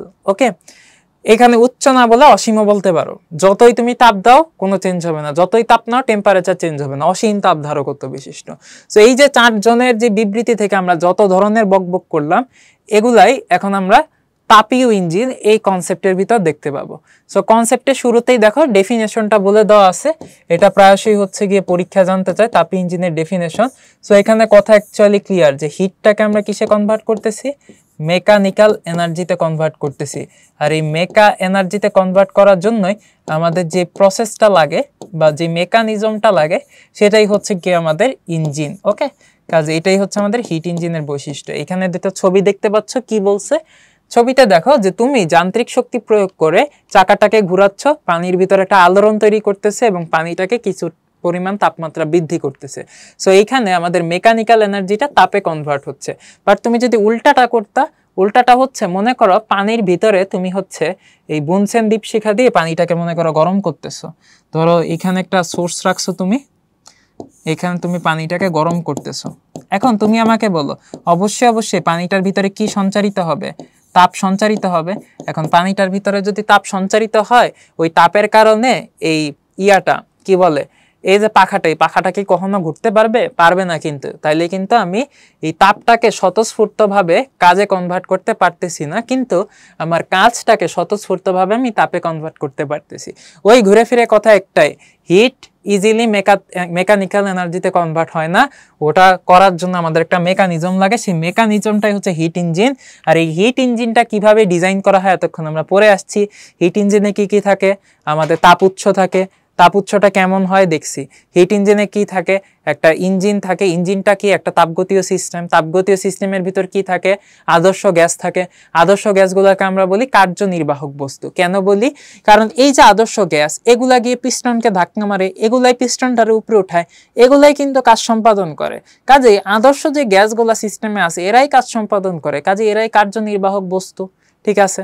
আচ্ছা, এরপরে তাপ আধার আছে, তাপ গ্রাহক আছে। তাপ আধার বা তাপ গ্রাহক দুইটাতেই মানে দুইটা তো আসলে একই। তাপ গ্রাহকে কি হয়? ওই যে সিস্টেমের যে তাপটা বর্জিত হয়, তাই না? তাইলে আমরা দেখলাম যে তাপ উৎস লাগবে, তাপ গ্রাহক লাগবে, তারপরে আমাদের কার্যনির্বাহক বস্তু তো আদর্শ গ্যাস, এগুলা কিন্তু লাগবে। এবং যে ইঞ্জিনটা কিন্তু বেশ অনেকগুলা প্রসেসের যোগফল, বা ইঞ্জিনটার যে মেকানিজম অনেকগুলা প্রসেসের যোগফল। পিস্টন একবার উঠে স্লো হয়, থামে, আবার নিচে নামে, স্লো হয়, থামে, পুরো একটা চক্র সম্পাদন করে, অর্থাৎ তাপগতীয় চক্র মেনে চলে। এই কথাগুলো এখানে সামারি করা আছে। ঠিক আছে? তাপগতি ইঞ্জিনের বৈশিষ্ট্যগুলো আমরা জেনে নিই। কি কি আছে? প্রথমে একটা তাপীয় উৎস আছে। তাপীয় উৎস কি করে? তাপীয় উৎস হচ্ছে একটা উচ্চ তাপমাত্রার উৎস, যেখান থেকে তাপীয় ইঞ্জিন উচ্চ তাপমাত্রার কোনো উৎস থেকে তাপ গ্রহণ করে। এই উচ্চ তাপমাত্রার উৎসটাই হচ্ছে তাপ উৎস, যেটাকে ইংলিশে বলা হয় হচ্ছে গিয়ে সোর্স। ঠিক আছে? এক্ষেত্রে তাপীয় উৎসে তাপ ধারকত্ব কি হয়? অনেক উচ্চমানের হয়। অলরেডি বলে ফেলছি কেন উচ্চমানের লাগে। ইঞ্জিন দ্বারা কৃত কাজ, তাপীয় ইঞ্জিন উচ্চ তাপমাত্রা তাপ উৎস থেকে তাপ গ্রহণ করলো, গ্রহণকৃত তাপের একটা অংশ কাজে রূপান্তর করলো, কমন সেন্স। এক্ষেত্রে কাজের প্রকাশ বিভিন্নভাবে ঘটতে পারে, যেমন ইঞ্জিনের সাথে সংযুক্ত শ্যাফটের ঘূর্ণনের মাধ্যমে কাজের প্রকাশ হয়ে থাকে। ঠিক আছে? এখানে হয়তো ওই যে শ্যাফটের ঘূর্ণন দিয়ে বুঝাইছে।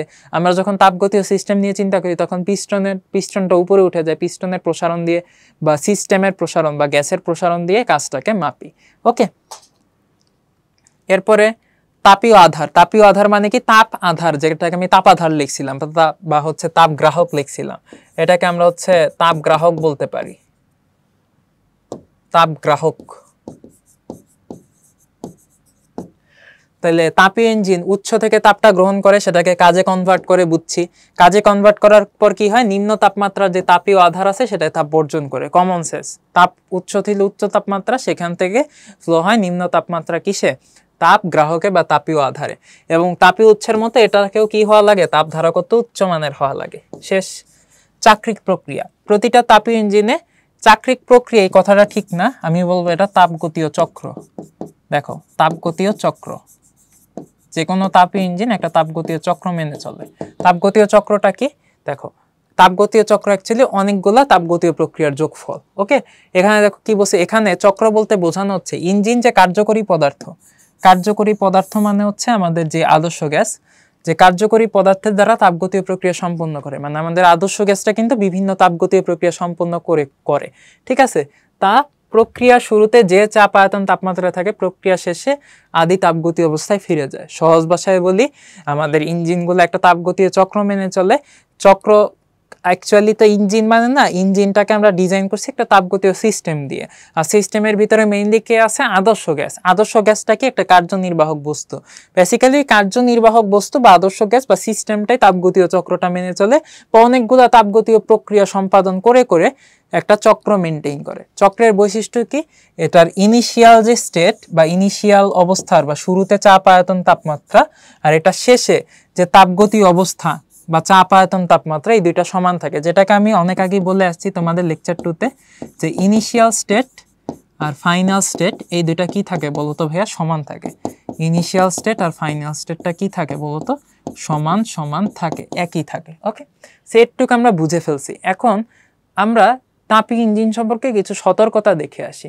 তাপীয় ইঞ্জিন সম্পর্কে জানার পর অনেকেরই যে ভুল ধারণাটা হয় সেটা হচ্ছে তাপীয় ইঞ্জিন দ্বারা তাপগতীয় প্রক্রিয়া সম্পন্ন করা যায়। এটা কিন্তু কথাটা ভুল, কারণ তাপীয় ইঞ্জিন হচ্ছে অনেকগুলা তাপগতীয় প্রক্রিয়ার যোগফল। এটা একটা তাপগতীয় চক্র মেনে চলে, কন্টিনিউয়াস প্রসেস। এটা ভুল ধারণা, কেননা তাপীয় ইঞ্জিন সর্বদা চাক্রিক প্রক্রিয়াও বলবো না, আমরা কি বলবো ভাইয়া, তাপগতীয় চক্র মেনে চলে।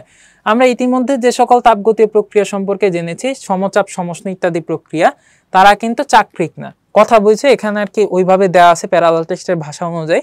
সহজ কথা, তাপগতীয় প্রক্রিয়া, তাপগতীয় চক্রে দুইয়ের মধ্যে পার্থক্য তুমি বুঝো। কারণ আমাদের হচ্ছে তাপগতি ইঞ্জিন চক্র মেনে চলে, চক্রের ভিতর কয়েকটা প্রক্রিয়া আছে, শেষ। তাহলে তাপীয় ইঞ্জিনের রূপরেখা এবং কর্মদক্ষতা তাহলে কিরকম হবে? রূপরেখা এখানে খুব সুন্দর মতো দেখানো হয়েছে।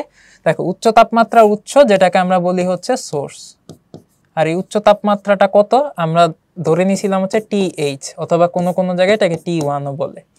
আচ্ছা, এখানে দেখো আমাদের উচ্চ তাপমাত্রা উৎস থেকে ইঞ্জিনের দিকে একটা তাপ প্রবাহিত হচ্ছে। এই যে প্রবাহটা, এটা কিন্তু ইঞ্জিন নিচে গ্রহণ করতেছে। তাহলে এইটাকে আমরা বলবো যে ইঞ্জিন কর্তৃক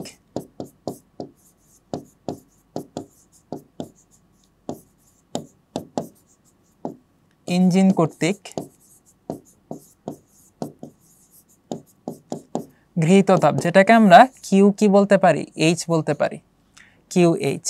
আর এই QH তাপ গ্রহণের পর ইঞ্জিন কিছু কাজ করে, এটাকে আমরা W বলছিলাম, ইঞ্জিন দ্বারা কৃত কাজ। কৃত কাজটা কার দ্বারা? ইঞ্জিন দ্বারা, ঠিক আছে, বা ইঞ্জিনের কৃত কাজ, ইঞ্জিনের দ্বারা কৃত কাজ। আর বাকি যে অংশটা থাকবে সেটা হচ্ছে তাপ ইঞ্জিনটা বর্জন করে দেবে নিম্ন তাপমাত্রার উৎস, অথবা এটাকে আমরা বলছিলাম তাপগ্রাহক, তাপগ্রাহক বা তাপাধার। এবং এর টেম্পারেচারটা ছিল টি লো, TL, ঠিক আছে। এটাকে আবার অনেকে T2ও বলে থাকে। ভালো, তাহলে এই যে একটা তাপ বের হয়ে যাচ্ছে, এই বের হওয়া তাপটা হচ্ছে বর্জিত তাপ। কার বর্জিত তাপ? ইঞ্জিনের কার্যনির্বাহক বস্তু দ্বারা, বা ইঞ্জিন দ্বারা, বা তাপগতীয় সিস্টেম দ্বারা, যাই বলো না কেন, যাহাই ইঞ্জিন তাহাই তাপগতীয় সিস্টেম, তাহাই হচ্ছে কার্যনির্বাহক বস্তু, সিস্টেমের ভিতরে কার্যনির্বাহক বস্তুই মেইন খেলা খেলে, তাহাই কার্যনির্বাহক বস্তু, তাহাই আদর্শ গ্যাস, ঠিক আছে। তাহলে ইঞ্জিন থেকে বর্জিত তাপ, ইঞ্জিন থেকে বর্জিত তাপ, এটাকে আবার কেউ কেউ কিউ লো অথবা কেউ কেউ আবার Q2 দ্বারাও লেখে, ঠিক আছে। আমরা সহজে মনে রাখার জন্য কি লিখবো? গৃহীত একটা হচ্ছে QH, এইটা দুইটা ভাগে ভাগ হচ্ছে, একটা হচ্ছে W আর একটা হচ্ছে কিউ লো। ওকে, তাইলে এখন ইঞ্জিনের রূপরেখা তো বুঝলাম, ফ্লো ডায়াগ্রাম। এখন কর্মদক্ষতা কত?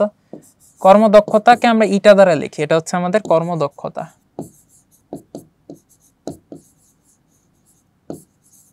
কর্মদক্ষতা ইটা, এটা কত আসবে? কর্মদক্ষতার একদম কমন ভাষা হচ্ছে output by input, output by input. এখন ভাই আউটপুটটা কত? আউটপুটটা হচ্ছে আমাদের কৃত কাজ, যেটা দ্যাট ইজ W। এটাই তো আমার টার্গেট ছিল, তাই না? আর আমাদের ইনপুটটা কত? যেটা আমি সোর্স থেকে নিছি, সোর্স থেকে ইঞ্জিনটা যে তাপটা নিল সেটাই ইনপুট, সেটা দিয়ে কিছু কাজ করছে। তাহলে ইনপুটটা হচ্ছে QH, ঠিক আছে। তাহলে এটাই হচ্ছে কি আমাদের কর্মদক্ষতার সমীকরণ। এটাকে তুমি চাইলে 100% দিয়েও গুণ দিতে পারো, না দিলেও পারো। যদি না দাও তাহলে একটা দশমিক ভ্যালু আসবে, যদি দাও তাহলে সামথিং পার্সেন্ট ভ্যালু আসবে।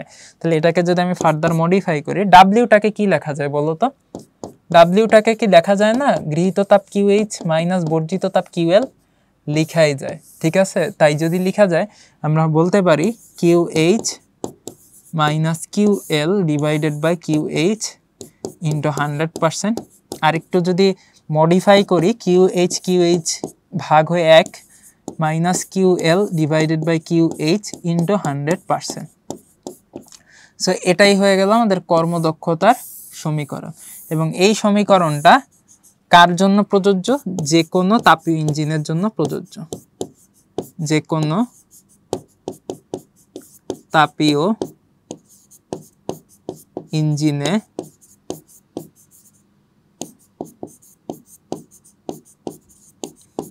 প্রযোজ্য, ঠিক আছে। তাইলে এখন দেখো এই তাপীয় ইঞ্জিনের কর্মদক্ষতা কিরকম হয় আমরা অলরেডি বলেছি, 100% হওয়া পসিবল না, দেখে আসছি। তাহলে এখানে 100% কখন হইতো তুমি চিন্তা করো। ধরো ইটা সমান সমান 1 minus QL by QH into কত? 100%। এটাই তো পড়ছিলাম ফর্মুলা, এখন ধরে নাও যে তোমার স্বাদ হয়েছে যে এটা তুমি 100% বানাবা। 100% কর্মদক্ষতা মানে কি, যাহাই কাজ যাহাই তাপ তাহাই কাজ, যা তাপ দিব তাই কাজে কনভার্ট হবে। তাই যদি হয়, এটা যদি 100% করতে হয়, তোমার কাছে দুইটা অপশন আছে। অপশন 1, তুমি বর্জিত তাপটাকে শূন্য করবা, অথবা অপশন 2 হচ্ছে তুমি গৃহীত তাপটাকে অসীম করবা। আমারে বলো কোনোটাই কি পসিবল? কোনোটাই পসিবল না, গৃহীত তাপ অসীম হইতে পারবে না, আবার আমাদের বর্জিত তাপটাও শূন্য হইতে পারবে না। এখন তুমি আমারে প্রশ্ন করতে পারো, ভাই আপনি তো বলছিলেন কন্টিনিউয়াসলি তাপ নিতেছেন, তাহলে তো সেই অর্থে গৃহীত তাপ অসীমই। এইখানে গৃহীত তাপ বর্জিত তাপ যাই বলি, এটা অ্যাকচুয়ালি ইঞ্জিনটা একটা চক্র সম্পাদন করতেছে না, তাপগতীয় চক্র সম্পাদন করতেছে, সে কন্টিনিউয়াসলি একটা চক্র সম্পাদন করতেছে। পিস্টন এই এই এই একটা চক্র, এই এই একটা চক্র, তাই না? তাহলে এই যে পিস্টনটা কন্টিনিউয়াসলি এক একটা চক্র সম্পাদন করতেছে, এই একটা চক্র সম্পাদনের সময় যেই তাপটা গৃহীত হয় সেটাই হচ্ছে এই QH, আর একটা চক্র সম্পাদনের সময় যেই তাপটা বর্জিত হয় সেটাই হচ্ছে এই QL। সো একটা চক্রে কখনোই এরকম অসীম পরিমাণ তাপ গ্রহণ করা সম্ভব না। একটা চক্রে কখনোই মানে তাপের বর্জন একদম 0 হয়ে যাবে, এটাও করা সম্ভব না। সো আমরা বলতে পারি যে এই যে ইটার মান যে 100% করা, এটা অসম্ভব। ঠিক আছে, অসম্ভব। এবং বাস্তবেও তাই দেখা যায়। বাস্তবে কি দেখা যায় একটু দেখে আসি। কোনো ইঞ্জিন গৃহীত তাপে সম্পূর্ণটা কাজে রূপান্তরিত করলে W সমান হবে QH এবং QL হবে 0। যে কোনো ইঞ্জিনের দক্ষতা 100%, সেক্ষেত্রে ইঞ্জিনের দক্ষতা 100% হবে, কিন্তু বাস্তবে যেসব ইঞ্জিন আবিষ্কৃত হয়েছে তাদের কোনোটাই 100% না। তাহলে কত একটু দেখে আসি। বাষ্প ইঞ্জিনের দক্ষতা মাত্র 20 থেকে 25%, মেডিকেলের জন্য ইম্পর্টেন্ট। বাষ্প ইঞ্জিনের দক্ষতা হচ্ছে, এটা হচ্ছে ম্যাটের জন্য ইম্পর্টেন্ট। ইঞ্জিনের দক্ষতা বৃদ্ধি করতে বিভিন্ন বিজ্ঞানী সচেষ্ট হন, তারা পেট্রোল ইঞ্জিনের দক্ষতা সর্বোচ্চ 50% উন্নীত করতে সক্ষম হন। এই যে এই জিনিসগুলো মেডিকেলের জন্য ইম্পর্টেন্ট। পেট্রোলের 50, বাষ্পের 20 থেকে 25। ফরাসি প্রকৌশলী সাদি কার্নো, একজন বিজ্ঞানী, তাপি ইঞ্জিন নিয়ে প্রচুর গবেষণা করেন এবং কার্নোর একটা বিবৃতি আমরা দেখছি। একটি আদর্শ ইঞ্জিনের পরিকল্পনা করেন, যা সম্পর্কে পরবর্তীতে আমরা জানবো। আচ্ছা, তো কার্নো নিয়ে একটু কথা বলি। কার্নো তো একটা বিবৃতি দিছিল, বিবৃতিটা কি দিছিল মনে আছে নিশ্চয়, যে তাপ থেকে 100% কাজ পাবো না। বাট এই কার্নো অনেক হচ্ছে আশাবাদী মানুষ। তার চিন্তা ছিল সে এরকম একটা ইঞ্জিন বানাইতে পারবে যার এফিসিয়েন্সি 100% হবে, অর্থাৎ সে যা তাপ দিবে তাই কাজে কনভার্ট হয়ে যাবে, যা তাপ দিবে তাই কাজে কনভার্ট হয়ে যাবে। ঠিক আছে, কিন্তু পরবর্তীতে ইঞ্জিনিয়ার কাজ করতে করতে সে তার মতো করে একটা ইঞ্জিন ডেভেলপ করছিল, যেটার নাম হয়েছিল পরবর্তীতে কার্নো ইঞ্জিন। এটা কিন্তু অন্য আর 10-12টা হিট ইঞ্জিনের মতোই, এটা একটা তাপগতীয় চক্র মেনে চলে, এটার একটা তাপ উৎস আছে, তাপ আধার আছে, কার্যনির্বাহক বস্তু আছে, সবকিছুই মানে নর্মাল আর কি, বাকি অন্যগুলার মতোই নর্মাল। তো এই ইঞ্জিনটা কার্নো ইঞ্জিন নামে পরিচিত, এবং ওই ইঞ্জিনটা যে তাপগতীয় চক্র মেনে চলে সেটার একটা নাম দিছে কার্নো চক্র। কার্নো চক্র তার নিজের নামে। এখন এই কার্নো ইঞ্জিনটার এফিসিয়েন্সি উনি চাইছিল 100% করতে, বাট অ্যাকচুয়ালি এটা পসিবল হয় নাই। পসিবল যখনই হয় নাই তখন উনি বিবৃতি দিছে যে এরকম কোনো যন্ত্র পাওয়া যাবে না যেখানে তাপকে 100% কাজে কনভার্ট করা যাবে। সো চলো এখন আমরা এই কিছু প্রবলেম একটু দেখে আসি। ঠিক আছে, প্রশ্নে বলছে একটা ইঞ্জিনের কর্মদক্ষতা 60%, তার মানে ইটার মান 60%। ভালো বলছে ইঞ্জিনটি প্রতি চক্রে তাপীয় উৎস থেকে এত জুল তাপ গ্রহণ করে। দেখছো, প্রতি চক্রে তাপীয় উৎস থেকে যে তাপটা গ্রহণ করবে সেটাই QH। ইঞ্জিনটি তাপীয় আধারে কি পরিমাণ তাপ বর্জন করবে, মানে তাপ আধার মানে কি পরিমাণ তাপ বর্জন করবে, মানে QL জানতে চাইছে। তাহলে খুবই সোজা, এটা সমান সমান 1 - QL/QH ইন্টু কত 100%।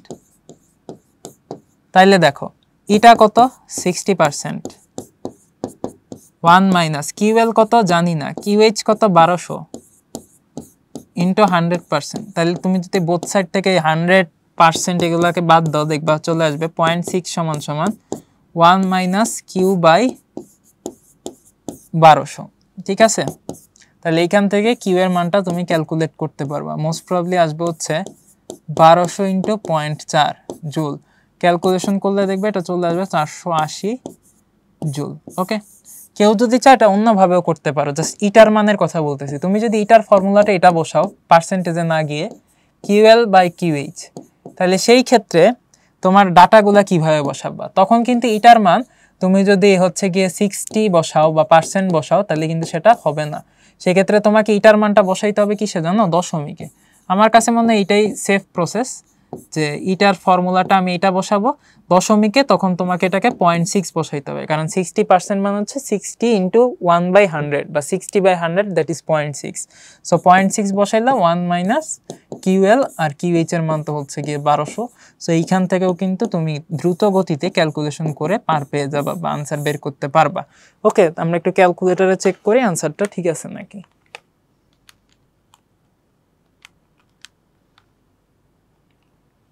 ঠিক আছে, পরেরটা। আচ্ছা, এইখানে আমাদের এই অঙ্কটা মিস হয়েছিল, এটা দেখে আসি। একটা ইঞ্জিন প্রতি চক্রে 2400 জুল তাপ গ্রহণ করে। সো আমাদের এই যে কিউ এইচ বলে দেওয়া আছে, সেটা কত বলে দেওয়া আছে, 2400 জুল।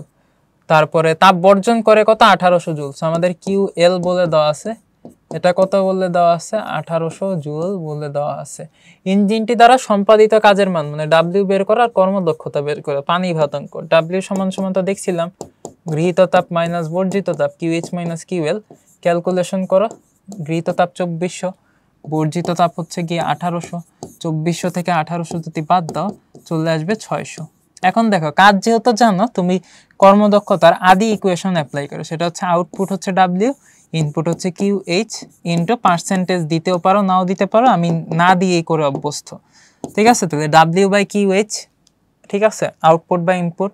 ডাব্লিউটা কত বের করছি, 600। কিউ এইচটা কত, ইনপুট কত দিছি, 2400। তাহলে এখানে কাটাকাটি যদি তুমি করো, ক্যালকুলেশন করে চলে আসবে 0.25। আর এখন তুমি 0.25কে পার্সেন্টেজে নিয়ে যাও, 0.25 যেই কথা, 25% একই কথা, এগুলো তোমরা অলরেডি জানো। ঠিক আছে, সো আমরা এটা মোটামুটি দেখে ফেললাম। আচ্ছা, তো তোমরা এখন অলরেডি যা যা বলছি হোপফুলি বুঝে ফেলছো। এখন লাস্ট যে কথাটা বলছিলাম সেটা হচ্ছে সাদিক আর্নো, উনি 100% এফিসিয়েন্সি আছে এরকম একটা ইঞ্জিন বানানোর প্ল্যান করছিলেন। তো এরকম একটা ইঞ্জিন বানানোর প্ল্যান করতে গিয়ে উনি ব্যর্থ হয়েছিলেন। বাট ওনার যে প্ল্যান, ওই প্ল্যান অনুযায়ী উনি যে কার্নো ইঞ্জিন বানাইলেন, সেটা যে কার্নো চক্র মেনে চললো, ওটা আমাদের আলোচনার বিষয় থাকবে। এখন তুমি চিন্তা করো যে উনি যখন ফার্স্ট প্ল্যানটা নিয়েছেন, আচ্ছা আমি হচ্ছে এমন একটা ইঞ্জিন বানাবো যেটা 100% আমাদের হচ্ছে এফিসিয়েন্সি থাকবে, অ্যাটলিস্ট 100% না থাকলেও আমি যথাসম্ভব এটাকে দোষ ত্রুটি মুক্ত করব। মানে একটা তো ঠিক আছে যে পিস্টনটাকে আমার নিচে নামাইতেই হবে, ওখানে কিছু হিট লস হবে, হোক ওই হিটটুকুই লস হোক, অন্য কোথাও যেন আর কোনো হিট টেট লস না হয়। অর্থাৎ পিস্টন নামাইতে আমার বা পিস্টনকে আগের জায়গায় ব্যাক করতে আমার কিছু লস হবেই, মানতেই হবে। বাট আমার যেন অন্য কোনো কারণে, লাইক ফ্রিকশনের কারণে কোনো আমাদের হিট লস না হয়, অথবা আমরা বলতে পারি যে ধরো অন্য কোনো অপচয় শক্তির কারণে যেন আমার কোনো হিট লস না হয়। এই ব্যাপারগুলা কারণ হচ্ছে কি এনশিওর করার চেষ্টা করছিলেন, এবং এনশিওর করে উনি একটা ইঞ্জিনের ডিজাইন করছিলেন।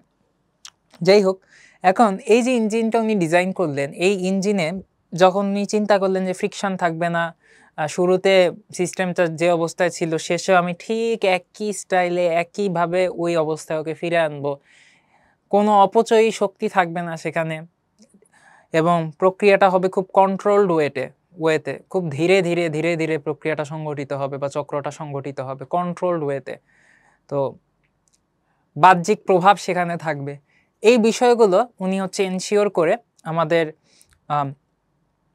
কার্নো চক্র বা কার্নো ইঞ্জিনটা ডিজাইন করছিলেন আর কি। তো এই যে কার্নো চক্র বা কার্নো ইঞ্জিন ডিজাইন করার পথে বেশ কিছু টিপিক্যাল বৈশিষ্ট্য আমরা দেখলাম, যে অপচয় শক্তি থাকবে না, ঘর্ষণ থাকবে না, তারপরে শুরুতে যে অবস্থায় ছিল শেষেও আমি ওটাকে খুব কন্ট্রোলড ওয়েতে ধীরে ধীরে ধীরে ধীরে আবার একই টাইপের পরিবর্তন সাধন করে আবার ওকে আগের জায়গায় আনবো। এই যে জিনিসগুলা সাথে আমাদের বেশ একটা বিশেষ প্রক্রিয়ার মিল আছে। সেই প্রক্রিয়াটার নাম হচ্ছে প্রত্যাবর্তী প্রক্রিয়া। ঠিক আছে, আর প্রত্যাবর্তী প্রক্রিয়া যখনই আমরা পড়ব, সাথে উল্টাটা অপ্রত্যাবর্তী প্রক্রিয়াটাও পড়তে হবে। এবং বাস্তব জগতে অ্যাকচুয়ালি কেন কার্নো ইঞ্জিনটা বাস্তবায়ন করাই সম্ভব হয় নাই, কেবলমাত্র কার্নোর কল্পনাতেই রয়ে গেছে, সেটা আমরা বুঝতে পারবো। কারণ এই যে কার্নো যে কল্পনা করছিল ইঞ্জিনটা, সেটা অ্যাকচুয়ালি ওই ঘর্ষণবিহীন, তারপরে তাপগতীয় সাম্যাবস্থা থাকবে, কন্ট্রোল রোয়েতে উনি করবেন সবকিছু। এই সবকিছু অ্যাকচুয়ালি প্রত্যাবর্তী প্রক্রিয়ার বৈশিষ্ট্যের ভিতর পড়ে। সো উনি অ্যাকচুয়ালি একটা প্রত্যাবর্তী প্রক্রিয়াই চালনা করতে চাইছিলেন। কিন্তু মজার ব্যাপার, বাস্তব জগতে সকল প্রসেস বা সকল তাপগতীয় ঘটনাই অপ্রত্যাবর্তী, প্রত্যাবর্তী না। যার কারণে প্রত্যাবর্তী প্রক্রিয়াটা যেরকম কাল্পনিক একটা ধারণা, বাস্তবে এটা হয়তো ডিরেক্টলি ওইভাবে দেখা যায় না, ঠিক একইভাবে প্রত্যাবর্তী প্রক্রিয়ার কনসেপ্টকে কাজে লাগিয়ে কার্নো ইঞ্জিনের যে ডিজাইন, সেটা আসলে বাস্তবে বা বাস্তবতার মুখ কখনোই দেখে নাই। কার্নোর কল্পনাতে এবং বইয়ের পাতাতে এটা থেকে গেছে। সো চলো আমরা একটু প্রত্যাবর্তী প্রক্রিয়াটা দেখে আসি। বলছে যে বাস্তব ক্ষেত্রে, শুরুতেই বলে নিছে যে বাস্তব ক্ষেত্রে সম্পূর্ণ প্রত্যাবর্তী প্রক্রিয়ার উদাহরণ দেওয়া সম্ভবপর নয়। ওকে ফাইন, কিছু কিছু প্রক্রিয়া আছে যাদেরকে আপাতভাবে প্রত্যাবর্তী প্রক্রিয়া বলা যেতে পারে। এমন কতগুলো প্রক্রিয়া উল্লেখ করা হলো, 1 নাম্বার দিয়ে লেখো। 1 নাম্বার দেখো, বরফ স্থির তাপমাত্রায় নির্দিষ্ট পরিমাণ তাপ শোষণ করে পানিতে পরিণত হয়, আবার সেই বরফ গলা পানিটা সমপরিমাণ তাপ অপসারণ করে তা পুনরায় বরফে পরিণত হয়। এটা একটা প্রত্যাবর্তী প্রক্রিয়া আপাত দৃষ্টিতে তোমার কাছে মনে হচ্ছে। যেমন কথাটা সত্য, যে মনে করো যে আমি মনে করো এটা হচ্ছে কি একটা বরফ, এই বরফটা ধরো 300 জুল তাপ হচ্ছে গিয়ে শোষণ করলো, শোষণ করে এটা পানিতে পরিণত হইলো। আবার উল্টাটাও তো সম্ভব, সেটা হচ্ছে এই যে পানির পাত্রটা তোমরা দেখতে পাচ্ছ, এই পানির পাত্রটা বা এই পাত্রের ভিতর যে পানিটা, সেটা 300 জুল তাপ বর্জন করে আবার বরফে পরিণত হইতে পারে। কিন্তু এইখানে একটা কথা আছে, কথাটা হচ্ছে যে ভাইয়া শুরুতে আমরা দেখছিলাম পরিবেশের স্বাভাবিক অবস্থা একটা বরফ রেখে দিলে সেটা পানিতে কনভার্ট হবেই হবে। কিন্তু তুমি যদি সাধারণ অবস্থায় তোমার খাবার টেবিলে বা পড়ার টেবিলে এক গ্লাস পানি রাখো, এটাকে অটোমেটিক্যালি বরফে কনভার্ট হবে? কখনোই হবে না। পানিটা বরফে তখনই কনভার্ট হবে যখন তুমি এটাকে ফ্রিজে রাখবা। তার মানে কি পানিটা কি স্বতঃস্ফূর্তভাবে বরফে কনভার্ট হইলো না, কিন্তু তুমি কিন্তু পানিটাকে নিচে থেকে কন্ট্রোল করলা, পানির উপর একটা বাহ্যিক প্রভাব রাখলা, বাইরে থেকে পানিটাকে তুমি নিয়ে ফ্রিজে রাখলা, ফ্রিজের প্রভাবে বা ফ্রিজিং এর কারণে ওয়াটার থেকে এটা বরফ হয়েছে। তার মানে কি এই প্রক্রিয়াটাকে স্বতঃস্ফূর্ত ছিল? উত্তর হচ্ছে না। পানি অটোমেটিক্যালি বরফে কনভার্ট হয় নাই, তুমি ওকে কনভার্ট করাইছো, স্বতঃস্ফূর্ত প্রক্রিয়াটা ছিল না। 1 নম্বর। 2 নম্বর হচ্ছে এই যে প্রক্রিয়াটা হয়েছে এটা কি সেলফ কন্ট্রোলড না? তুমি কন্ট্রোল করছো না, এই প্রক্রিয়াটা স্বতঃস্ফূর্তভাবে হয় নাই। সো এইখান থেকে বা এই উদাহরণ থেকে আমরা বলতে পারি যে আমাদের যে প্রত্যাবর্তী প্রক্রিয়াগুলা, এগুলা কিন্তু স্বতঃস্ফূর্ত হয় না। সো আমরা এইখানে একটু ছোট করে লিখে রাখি, স্বতঃস্ফূর্ত নয়। এটা প্রত্যাবর্তী প্রক্রিয়ার একটা বৈশিষ্ট্য, আমরা হচ্ছে এইখান থেকে বুঝতে পারতেছি। এরপরে দেখো পরের উদাহরণ, স্থিতিস্থাপক সীমার মধ্যে খুব ধীরে ধীরে যদি আমি একটা স্প্রিং প্রসারিত করি বা সংকুচিত করি, প্রসারিতই করি ধরলাম, সেই স্প্রিংটার ভিতরে একটা শক্তি জমা হবে, বিভব শক্তি। এবং সেই বিভব শক্তিটা তুমি যদি স্প্রিংটাকে ছেড়ে দাও, সেই বিভব শক্তিটা পরবর্তীতে গতিশক্তিতে কনভার্ট হবে এবং স্প্রিংটা তার সাম্যাবস্থায় আবার ফিরে আসবে। দেখো এটাই বলছে, স্প্রিংয়ের সংকোচন প্রসারণের ক্ষেত্রে কাজের মান সমান বা একই। ব্যাপারটা আমি একটু বলি। মনে করো এই হচ্ছে গিয়ে আমাদের একটা স্প্রিংয়ের বদ্ধ প্রান্ত, এই বদ্ধ প্রান্তে স্প্রিংয়ের এক প্রান্ত যুক্ত আছে এবং এই হচ্ছে স্প্রিংয়ের মুক্ত প্রান্ত। তুমি করলা কি, এই স্প্রিংটাকে কিছু দূর প্রসারিত করলা, লেটস সে এক্স মিটার প্রসারিত করলে, এই প্রসারণের ফলে একটা কাজ হইল। এই কাজটা হচ্ছে এজেন্ট বা তুমি কাজটা করলা স্প্রিংয়ের উপরে হাফ কে এক্স স্কোয়ার, কে হচ্ছে স্প্রিং ধ্রুবক, তাই তো? তো এটা তোমরা জানো। এখন তুমি একটু চিন্তা করে দেখো যে এই কাজটা করার ফলে এই স্প্রিংটার ভিতরে একটা শক্তি সঞ্চিত হয়েছে। তুমি যে কাজটা স্প্রিং এর উপর করছে এটাই ওর ভিতরে একটা শক্তি হিসেবে জমা হয়েছে, যেটাকে আমরা বলতে পারি স্প্রিং এর জন্য বিভব শক্তি বা ই স্প্রিং। আর এই বিভব শক্তিটাকে কাজে লাগিয়ে তুমি যখন স্প্রিংটাকে ছেড়ে দাও, তখন সে ধূপ করে কি করে জানো? ধূপ করে আবার আগের জায়গায় ফিরে আসে বা সাম্যাবস্থার দিকে বা সাম্যের দিকে ফিরে আসে। তাইলে দেখো তুমি হাফ কে এক্স স্কোয়ার এইটার মান মনে করো যে তুমি ওর উপর 20 জুল কাজ করলা। 20 জুল কাজ মানে স্প্রিংটার ভিতর 20 জুল শক্তি সঞ্চিত হয়েছে এবং সেই সঞ্চিত শক্তিকে কাজে লাগিয়ে সে সমপরিমাণ 20 জুল কাজ করে আবার কিন্তু আগের জায়গায় ফিরে আসতেছে। দ্যাট ইজ সাম্যাবস্থায়, এই যে এই পয়েন্টে আবার ফিরে আসতেছে। প্রসারণ ঘটাইলা, 20 জুল কাজ হলে 20 জুল শক্তি পাইলে ওই শক্তি নিয়ে ছেড়ে দিলে আবার সে আগের জায়গায় চলে আসবে। ঠিক আছে? তার মানে কি এই স্প্রিংটা অ্যাকচুয়ালি সাম্যাবস্থা মেনটেন করতে পছন্দ করে। সো এইখানে ওর কিন্তু একটা সাম্যাবস্থা দেখা যাচ্ছে, তো সাম্যাবস্থার প্রতি ওর একটা ভালোবাসা বা টান দেখা যাচ্ছে। ইনফ্যাক্ট এই প্রক্রিয়া দেখো, স্প্রিংটা শুরুতে যেই পজিশনে ছিল তুমি ওকে টানলা, টানার পরে কিছু দূর দূরে নিয়ে গেলা, ছেড়ে দিলা, দেন ও আগের জায়গায় চলে আসছে। তার মানে কি, ও অ্যাকচুয়ালি তার আদি অবস্থাটা মেনটেন করার চেষ্টা করছে বা আগের জায়গায় প্রত্যাবর্তন করছে, রাইট? তাহলে এইখানে আমরা দুইটা জিনিস বুঝি, একটা হচ্ছে আগের জায়গায় প্রত্যাবর্তন, আগের অবস্থানে প্রত্যাবর্তন, আগের অবস্থানে প্রত্যাবর্তন। দুই নাম্বারটা হচ্ছে তুমি একটু দেখো যে সাম্যাবস্থানের প্রতি ভালোবাসা বা সাম্যাবস্থা বজায় রাখার একটা প্রবণতা। দুই নাম্বারটা হচ্ছে সাম্যাবস্থা, সাম্যাবস্থা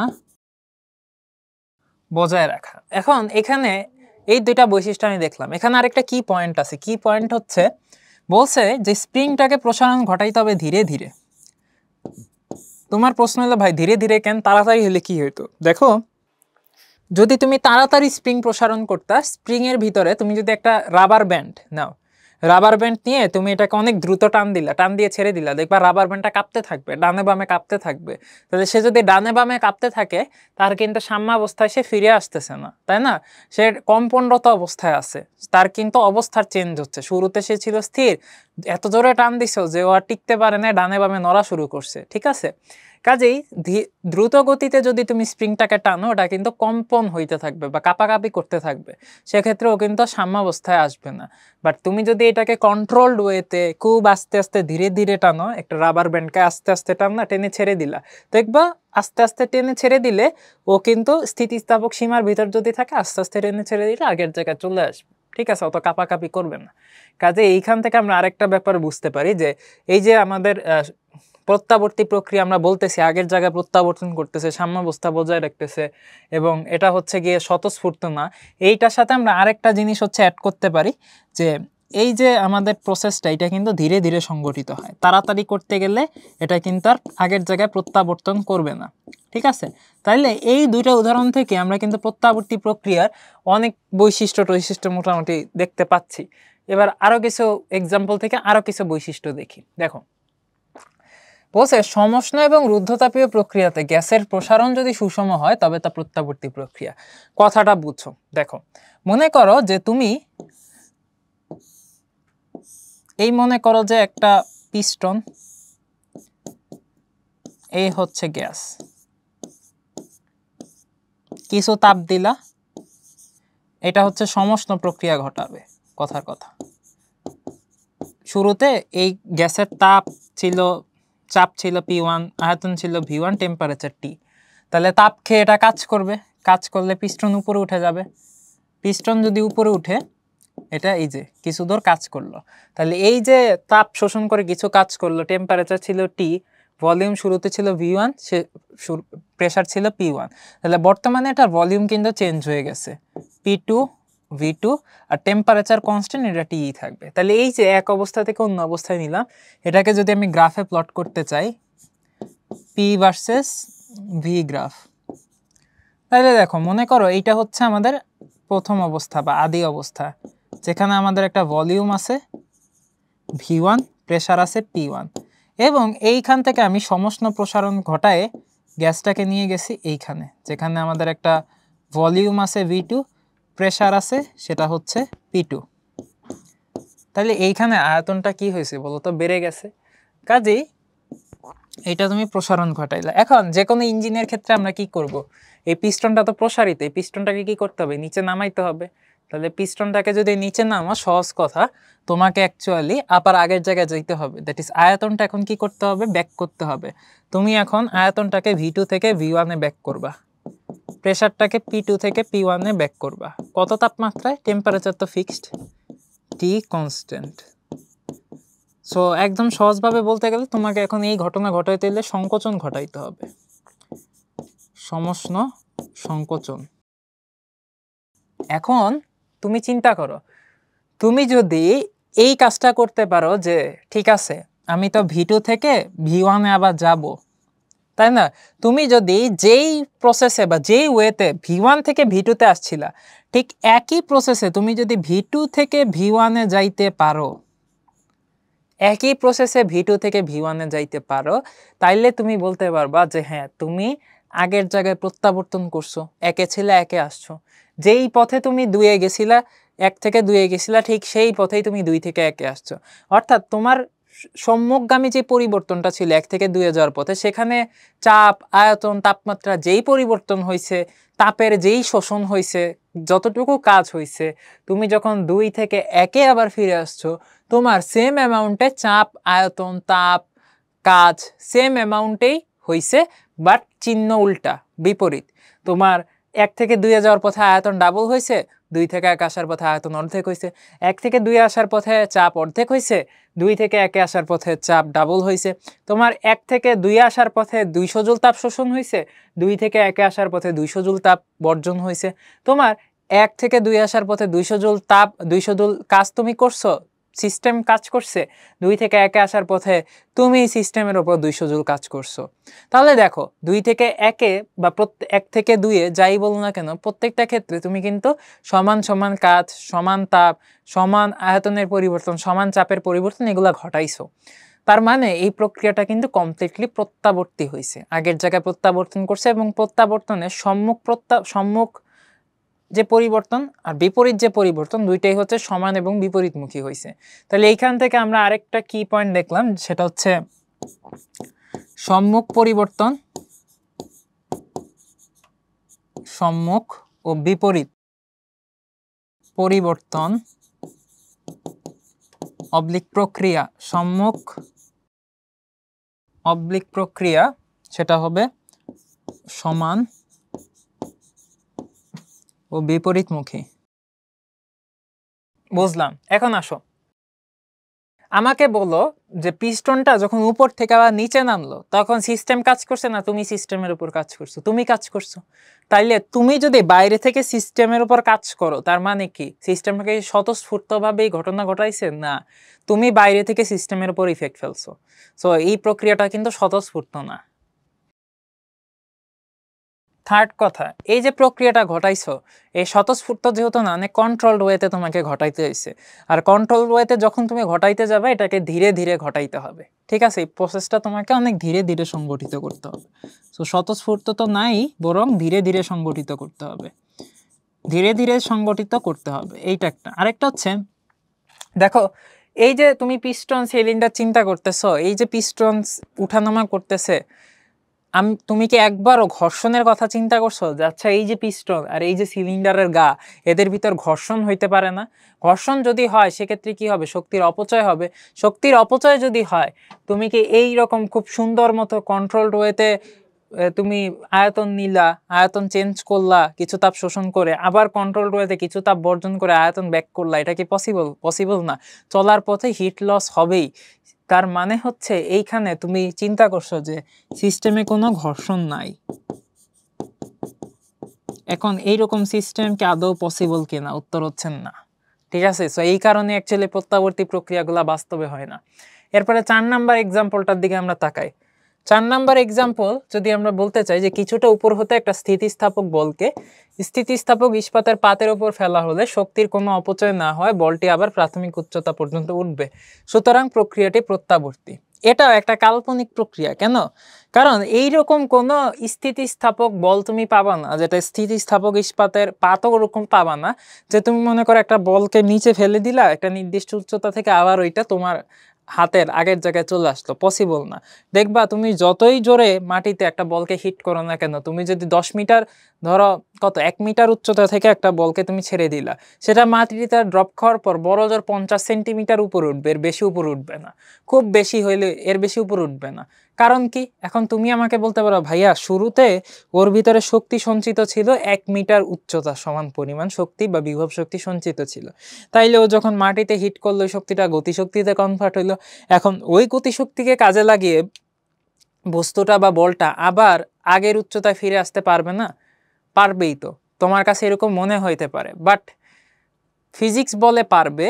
কারণ যদি আমরা চিন্তা করি কোনো ঘর্ষণ নাই, একদম জান্নাতের ইস্পাতের পাত বা জান্নাতের ইস্পাতের বল, একদম কোনো দোষ ত্রুটি এদের ভিতর নাই, সেই ক্ষেত্রে পসিবল যে উচ্চতা থেকে ছেড়ে দেব সেই উচ্চতা থেকে নিচে নামবে, স্থিতিস্থাপক সংঘর্ষ ঘটাবে, বেগের পরিবর্তন ঘটাবে না, আবার আগের জায়গায় উঠে যাবে।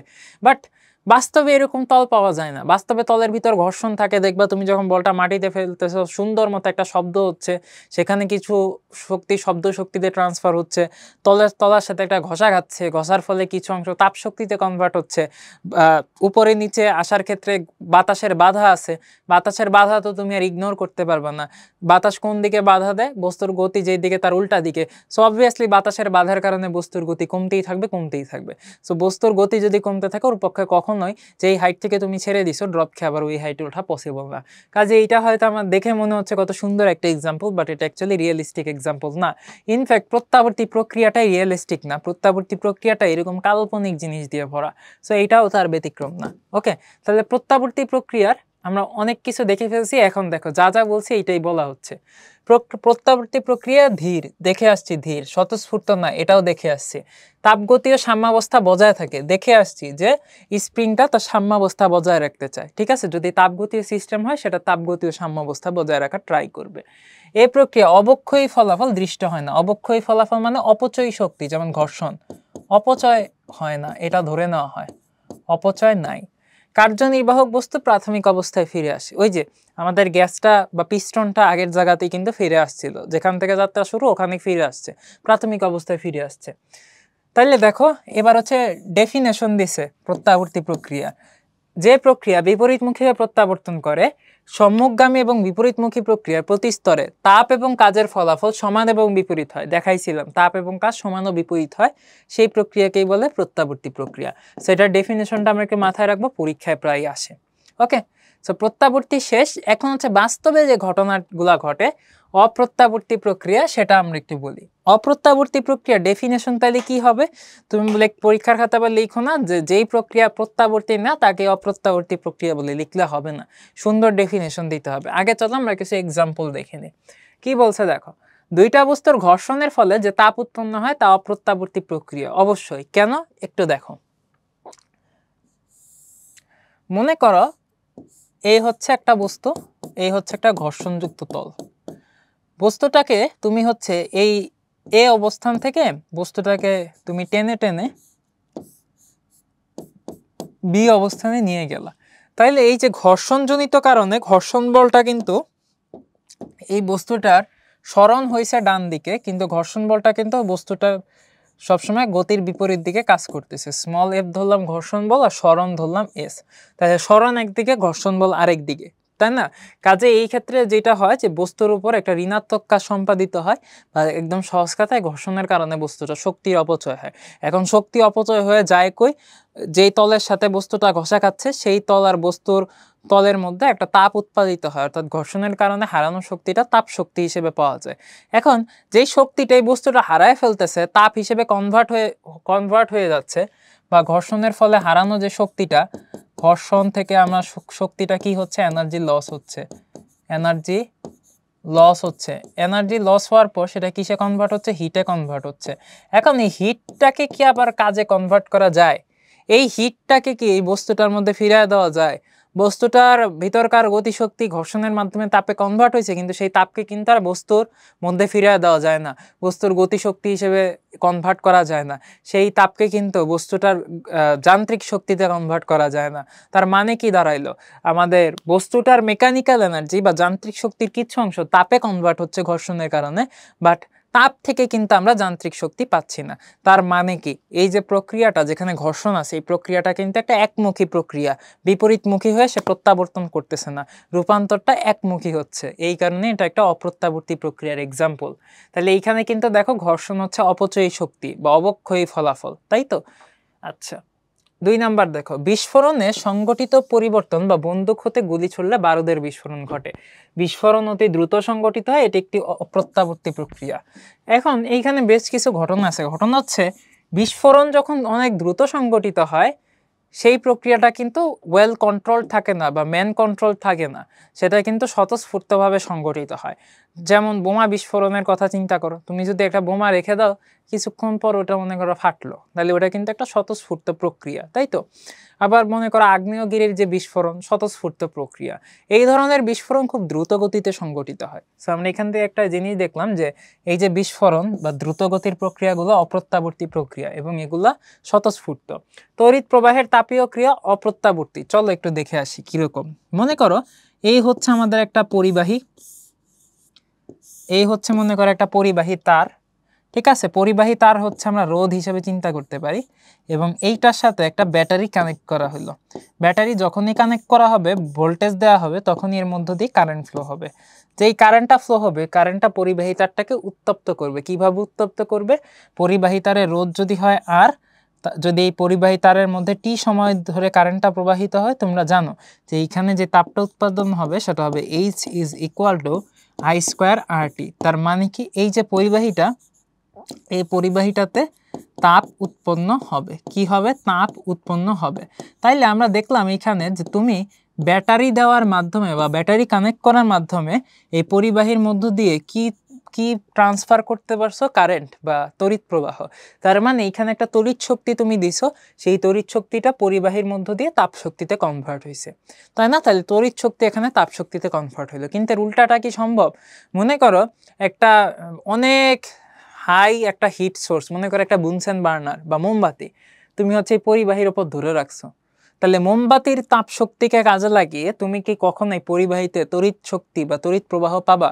মোমবাতি যদি তুমি এখানে ধরে রাখো, ওই মোমবাতির তাপে আলোকিত হয়ে বা মোমবাতির আলোয় আলোকিত হয়ে এই পরিবাহীর মধ্য দিয়ে কি কারেন্ট প্রবাহ সম্ভব? পাওয়া সম্ভব না। কাজেই এটা অ্যাকচুয়ালি একটা একমুখী প্রক্রিয়া। সেটা হচ্ছে আমাদের যে তড়িৎ প্রবাহ, তড়িৎ প্রবাহ মানে চার্জের প্রবাহ বা ইলেকট্রনের প্রবাহ, ইলেকট্রনগুলো পরিবাহীর অনুপরমাণুর সাথে সংঘর্ষে লিপ্ত হয়, ফলে শক্তির অপচয় হয়, অপচয় হওয়া শক্তিটা তাপ হিসেবে বের হয়ে যায়। কাজেই তড়িৎ শক্তি এখানে তাপ শক্তিতে কনভার্ট হয়, উল্টাটা পসিবল না। সো এটা কিন্তু একটা অপ্রত্যাবর্তী প্রক্রিয়া। এরপরে দেখো কি বলছে, ভিন্ন তাপমাত্রা দুটি বস্তুকে পরস্পরের সংস্পর্শে রাখা হলে উচ্চ তাপমাত্রা বস্তু থেকে নিম্ন তাপমাত্রা বস্তুতে তাপ সঞ্চালিত হয়, কিন্তু নিম্ন তাপমাত্রা বস্তু হতে তাপ উচ্চ তাপমাত্রা বস্তুতে সঞ্চালিত হয় না। এটি একটি অপ্রত্যাবর্তী প্রক্রিয়া, খুবই স্বাভাবিক, আমাদের প্রত্যহ জীবনে এমনটাই দেখা যায়। যেমন মনে করো একটা গরম কফি, এই গরম কফিকে তুমি রুমে রেখে দাও, কফিটা কিছুক্ষণ পর ঠান্ডা হবে। কারণ কি? কারণ গরম কফিটা এখানে রুমে তাপ ছেড়ে দিচ্ছে, রুমের পরিবেশটা তাপ গ্রহণ করতেছে, উচ্চ তাপমাত্রার কফি থেকে নিম্ন তাপমাত্রার রুমে তাপ প্রবাহিত হচ্ছে।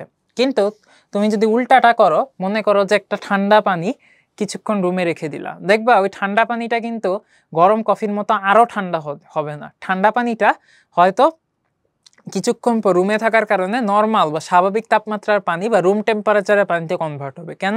কারণ ঠান্ডা পানি ও অ্যাকচুয়ালি তাপ ছাড়বে না, তাপ নিবে। সো রুম থেকে তাপটা সে গ্রহণ করে নর্মাল পানিতে কনভার্ট হবে। আর রুম তো অ্যাকচুয়ালি অনেক বড়, হয়তো রুমের টেম্পারেচার, যেহেতু রুম থেকে সে তাপটা শোষণ করছে, ওই ঠান্ডা পানির আশেপাশের পরিবেশ হয়তো অল্প একটু ঠান্ডা হইতেও পারে তাপ ছেড়ে দেওয়ার কারণে ঠান্ডা পানিকে। সো কাহিনী একটাই, উচ্চ তাপমাত্রা থেকে নিম্ন তাপমাত্রায় তাপের প্রবাহ হবে, নিম্ন থেকে উচ্চতে হবে না অ্যাকচুয়ালি। সো এটা অ্যাকচুয়ালি অপ্রত্যাবর্তী প্রক্রিয়া। এখন আসো, তুমি বলতে পারো যে ভাইয়া আমি তো ঠান্ডা পানিকে আরো ঠান্ডা করতে পারি। হ্যাঁ পারো। কিভাবে? ফ্রিজে নিয়ে। এখন ফ্রিজে যে তুমি নিলা, ওটাকে স্বতঃস্ফূর্ত হইলো না, ওইখানে এজেন্ট বাহ্যিক পরিবেশের প্রভাব থাকতেছে। তুমি আরো একটা ঠান্ডা পরিবেশে নিয়ে ওই ঠান্ডা পানিটাকে আরো ঠান্ডা করতেছো, ফ্রিজের ভিতরে কোল্ড কম্পার্টমেন্টে নিয়ে তুমি ঠান্ডা পানিকে আরো ঠান্ডা করতেছো। এটা আসলে, এটাকে মানে প্রপার প্রত্যাবর্তী প্রক্রিয়া বলতে পারো না বা স্বতঃস্ফূর্ত বলতে পারো না, ঠিক আছে? বাস্তবে এই প্রক্রিয়াগুলো অ্যাকচুয়ালি মানে অপ্রত্যাবর্তী, ঠিক আছে? কোনো একটা স্প্রিংকে দ্রুত সম্প্রসারণ করলে কম্পন সৃষ্টি হয় এবং কম্পন সৃষ্টির জন্য কাজের একটা অংশ ব্যয়িত হবে, ফলে এটা অপ্রত্যাবর্তী হবে। যেটার কথা বলছিলাম যে তুমি যদি দ্রুত স্প্রিংটাকে টানো, সেটা কিন্তু সামনে পিছে কাঁপতে থাকবে, কম্পনের কারণে শক্তির লস হবে, ও কিন্তু সাম্যাবস্থায় ফিরে যাইতে লেট করবে অথবা ফিরে যাবে না। ওকে, সো এটা আমরা দেখে ফেললাম। লাস্ট, ব্রহ্মপুত্র নদে পানি হিমালয় থেকে নেমে এসে বঙ্গোপসাগরে পড়ে। আচ্ছা, বুঝছি কি হয়েছে। তুমি একটু দেখো, মনে করো এই হচ্ছে গিয়ে আমাদের একখানা পাহাড়, পাহাড়ের গা বেয়ে আছে একটা জলপ্রপাত, এই মনে করো সেই জলপ্রপাত। এখন এই জলপ্রপাত দিয়ে পানি প্রবাহিত হয়। কিভাবে প্রবাহিত হয়? এই হচ্ছে পাহাড়ের চূড়া, এখান থেকে বরফ গলে গলে জলপ্রপাত দিয়ে দিয়ে পানি প্রবাহিত হয় উপর থেকে নিচে। আচ্ছা, কখন একটু দেখছো উপর থেকে নিচে প্রবাহিত পানি প্রবাহ না হয়ে নিচ থেকে উপরে প্রবাহিত হচ্ছে, অথচ প্রত্যাবর্তী যদি হইতো সে উপর থেকে নিচে একবার প্রবাহিত হইতো, আবার নিচে আসার পর তার যে গতিশক্তি সেটাকে কাজে লাগায় আবার উপরে চলে যেত। তো বাস্তবে এরকম হয় না। সো এই যে যাবতীয় যত প্রসেস এগুলো হচ্ছে অপ্রত্যাবর্তী প্রক্রিয়া। কি প্রক্রিয়া? অপ্রত্যাবর্তী প্রক্রিয়া। তাহলে অপ্রত্যাবর্তী প্রক্রিয়ার বৈশিষ্ট্য কি কি? অপচয় শক্তি বা ঘর্ষণ থাকবে, দ্রুত গতিতে ঘটবে, স্বতঃস্ফূর্তভাবে ঘটবে, বিপরীতমুখী হবে না, সবসময় একমুখী হবে, এবং বাস্তব জগতে যত প্রক্রিয়া আছে মোটামুটি সবই অপ্রত্যাবর্তী। সো এবার চলো আমরা এটার ডেফিনেশনগুলো একটু দেখে নিই। অপ্রত্যাবর্তী প্রক্রিয়া দ্রুত, স্বতঃস্ফূর্ত, একমুখী।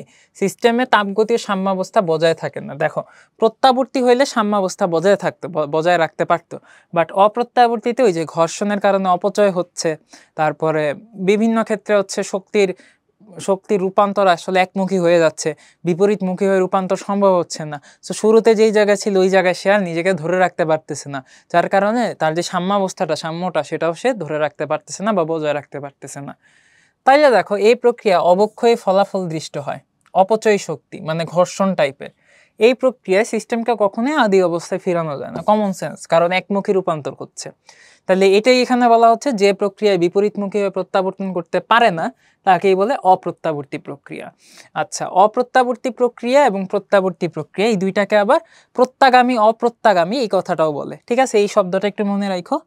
সেটা হচ্ছে অপ্রত্যাবর্তীর পরিবর্তে এটাকে অপ্রত্যাগামীও কোনো বইতে লিখছে। ঠিক আছে, আবার প্রত্যাবর্তীকে কিন্তু প্রত্যাগামীও লিখছে। এখন আসো, প্রত্যাবর্তী অপ্রত্যাবর্তীর পার্থক্য পরীক্ষার জন্য খুব ইম্পর্টেন্ট। এখন তো লিখতেই পারবা যে প্রত্যাবর্তী প্রক্রিয়া বিপরীতমুখী হয়ে প্রত্যাবর্তন করতে পারে, অপ্রত্যাবর্তী পারে না। তারপরে এ প্রক্রিয়া কার্যনির্বাহী বস্তু প্রাথমিক অবস্থায় ফিরে আসতে পারে, মানে আদি অবস্থায় ফিরে আসে। তারপর অপ্রত্যাবর্তী পারে না।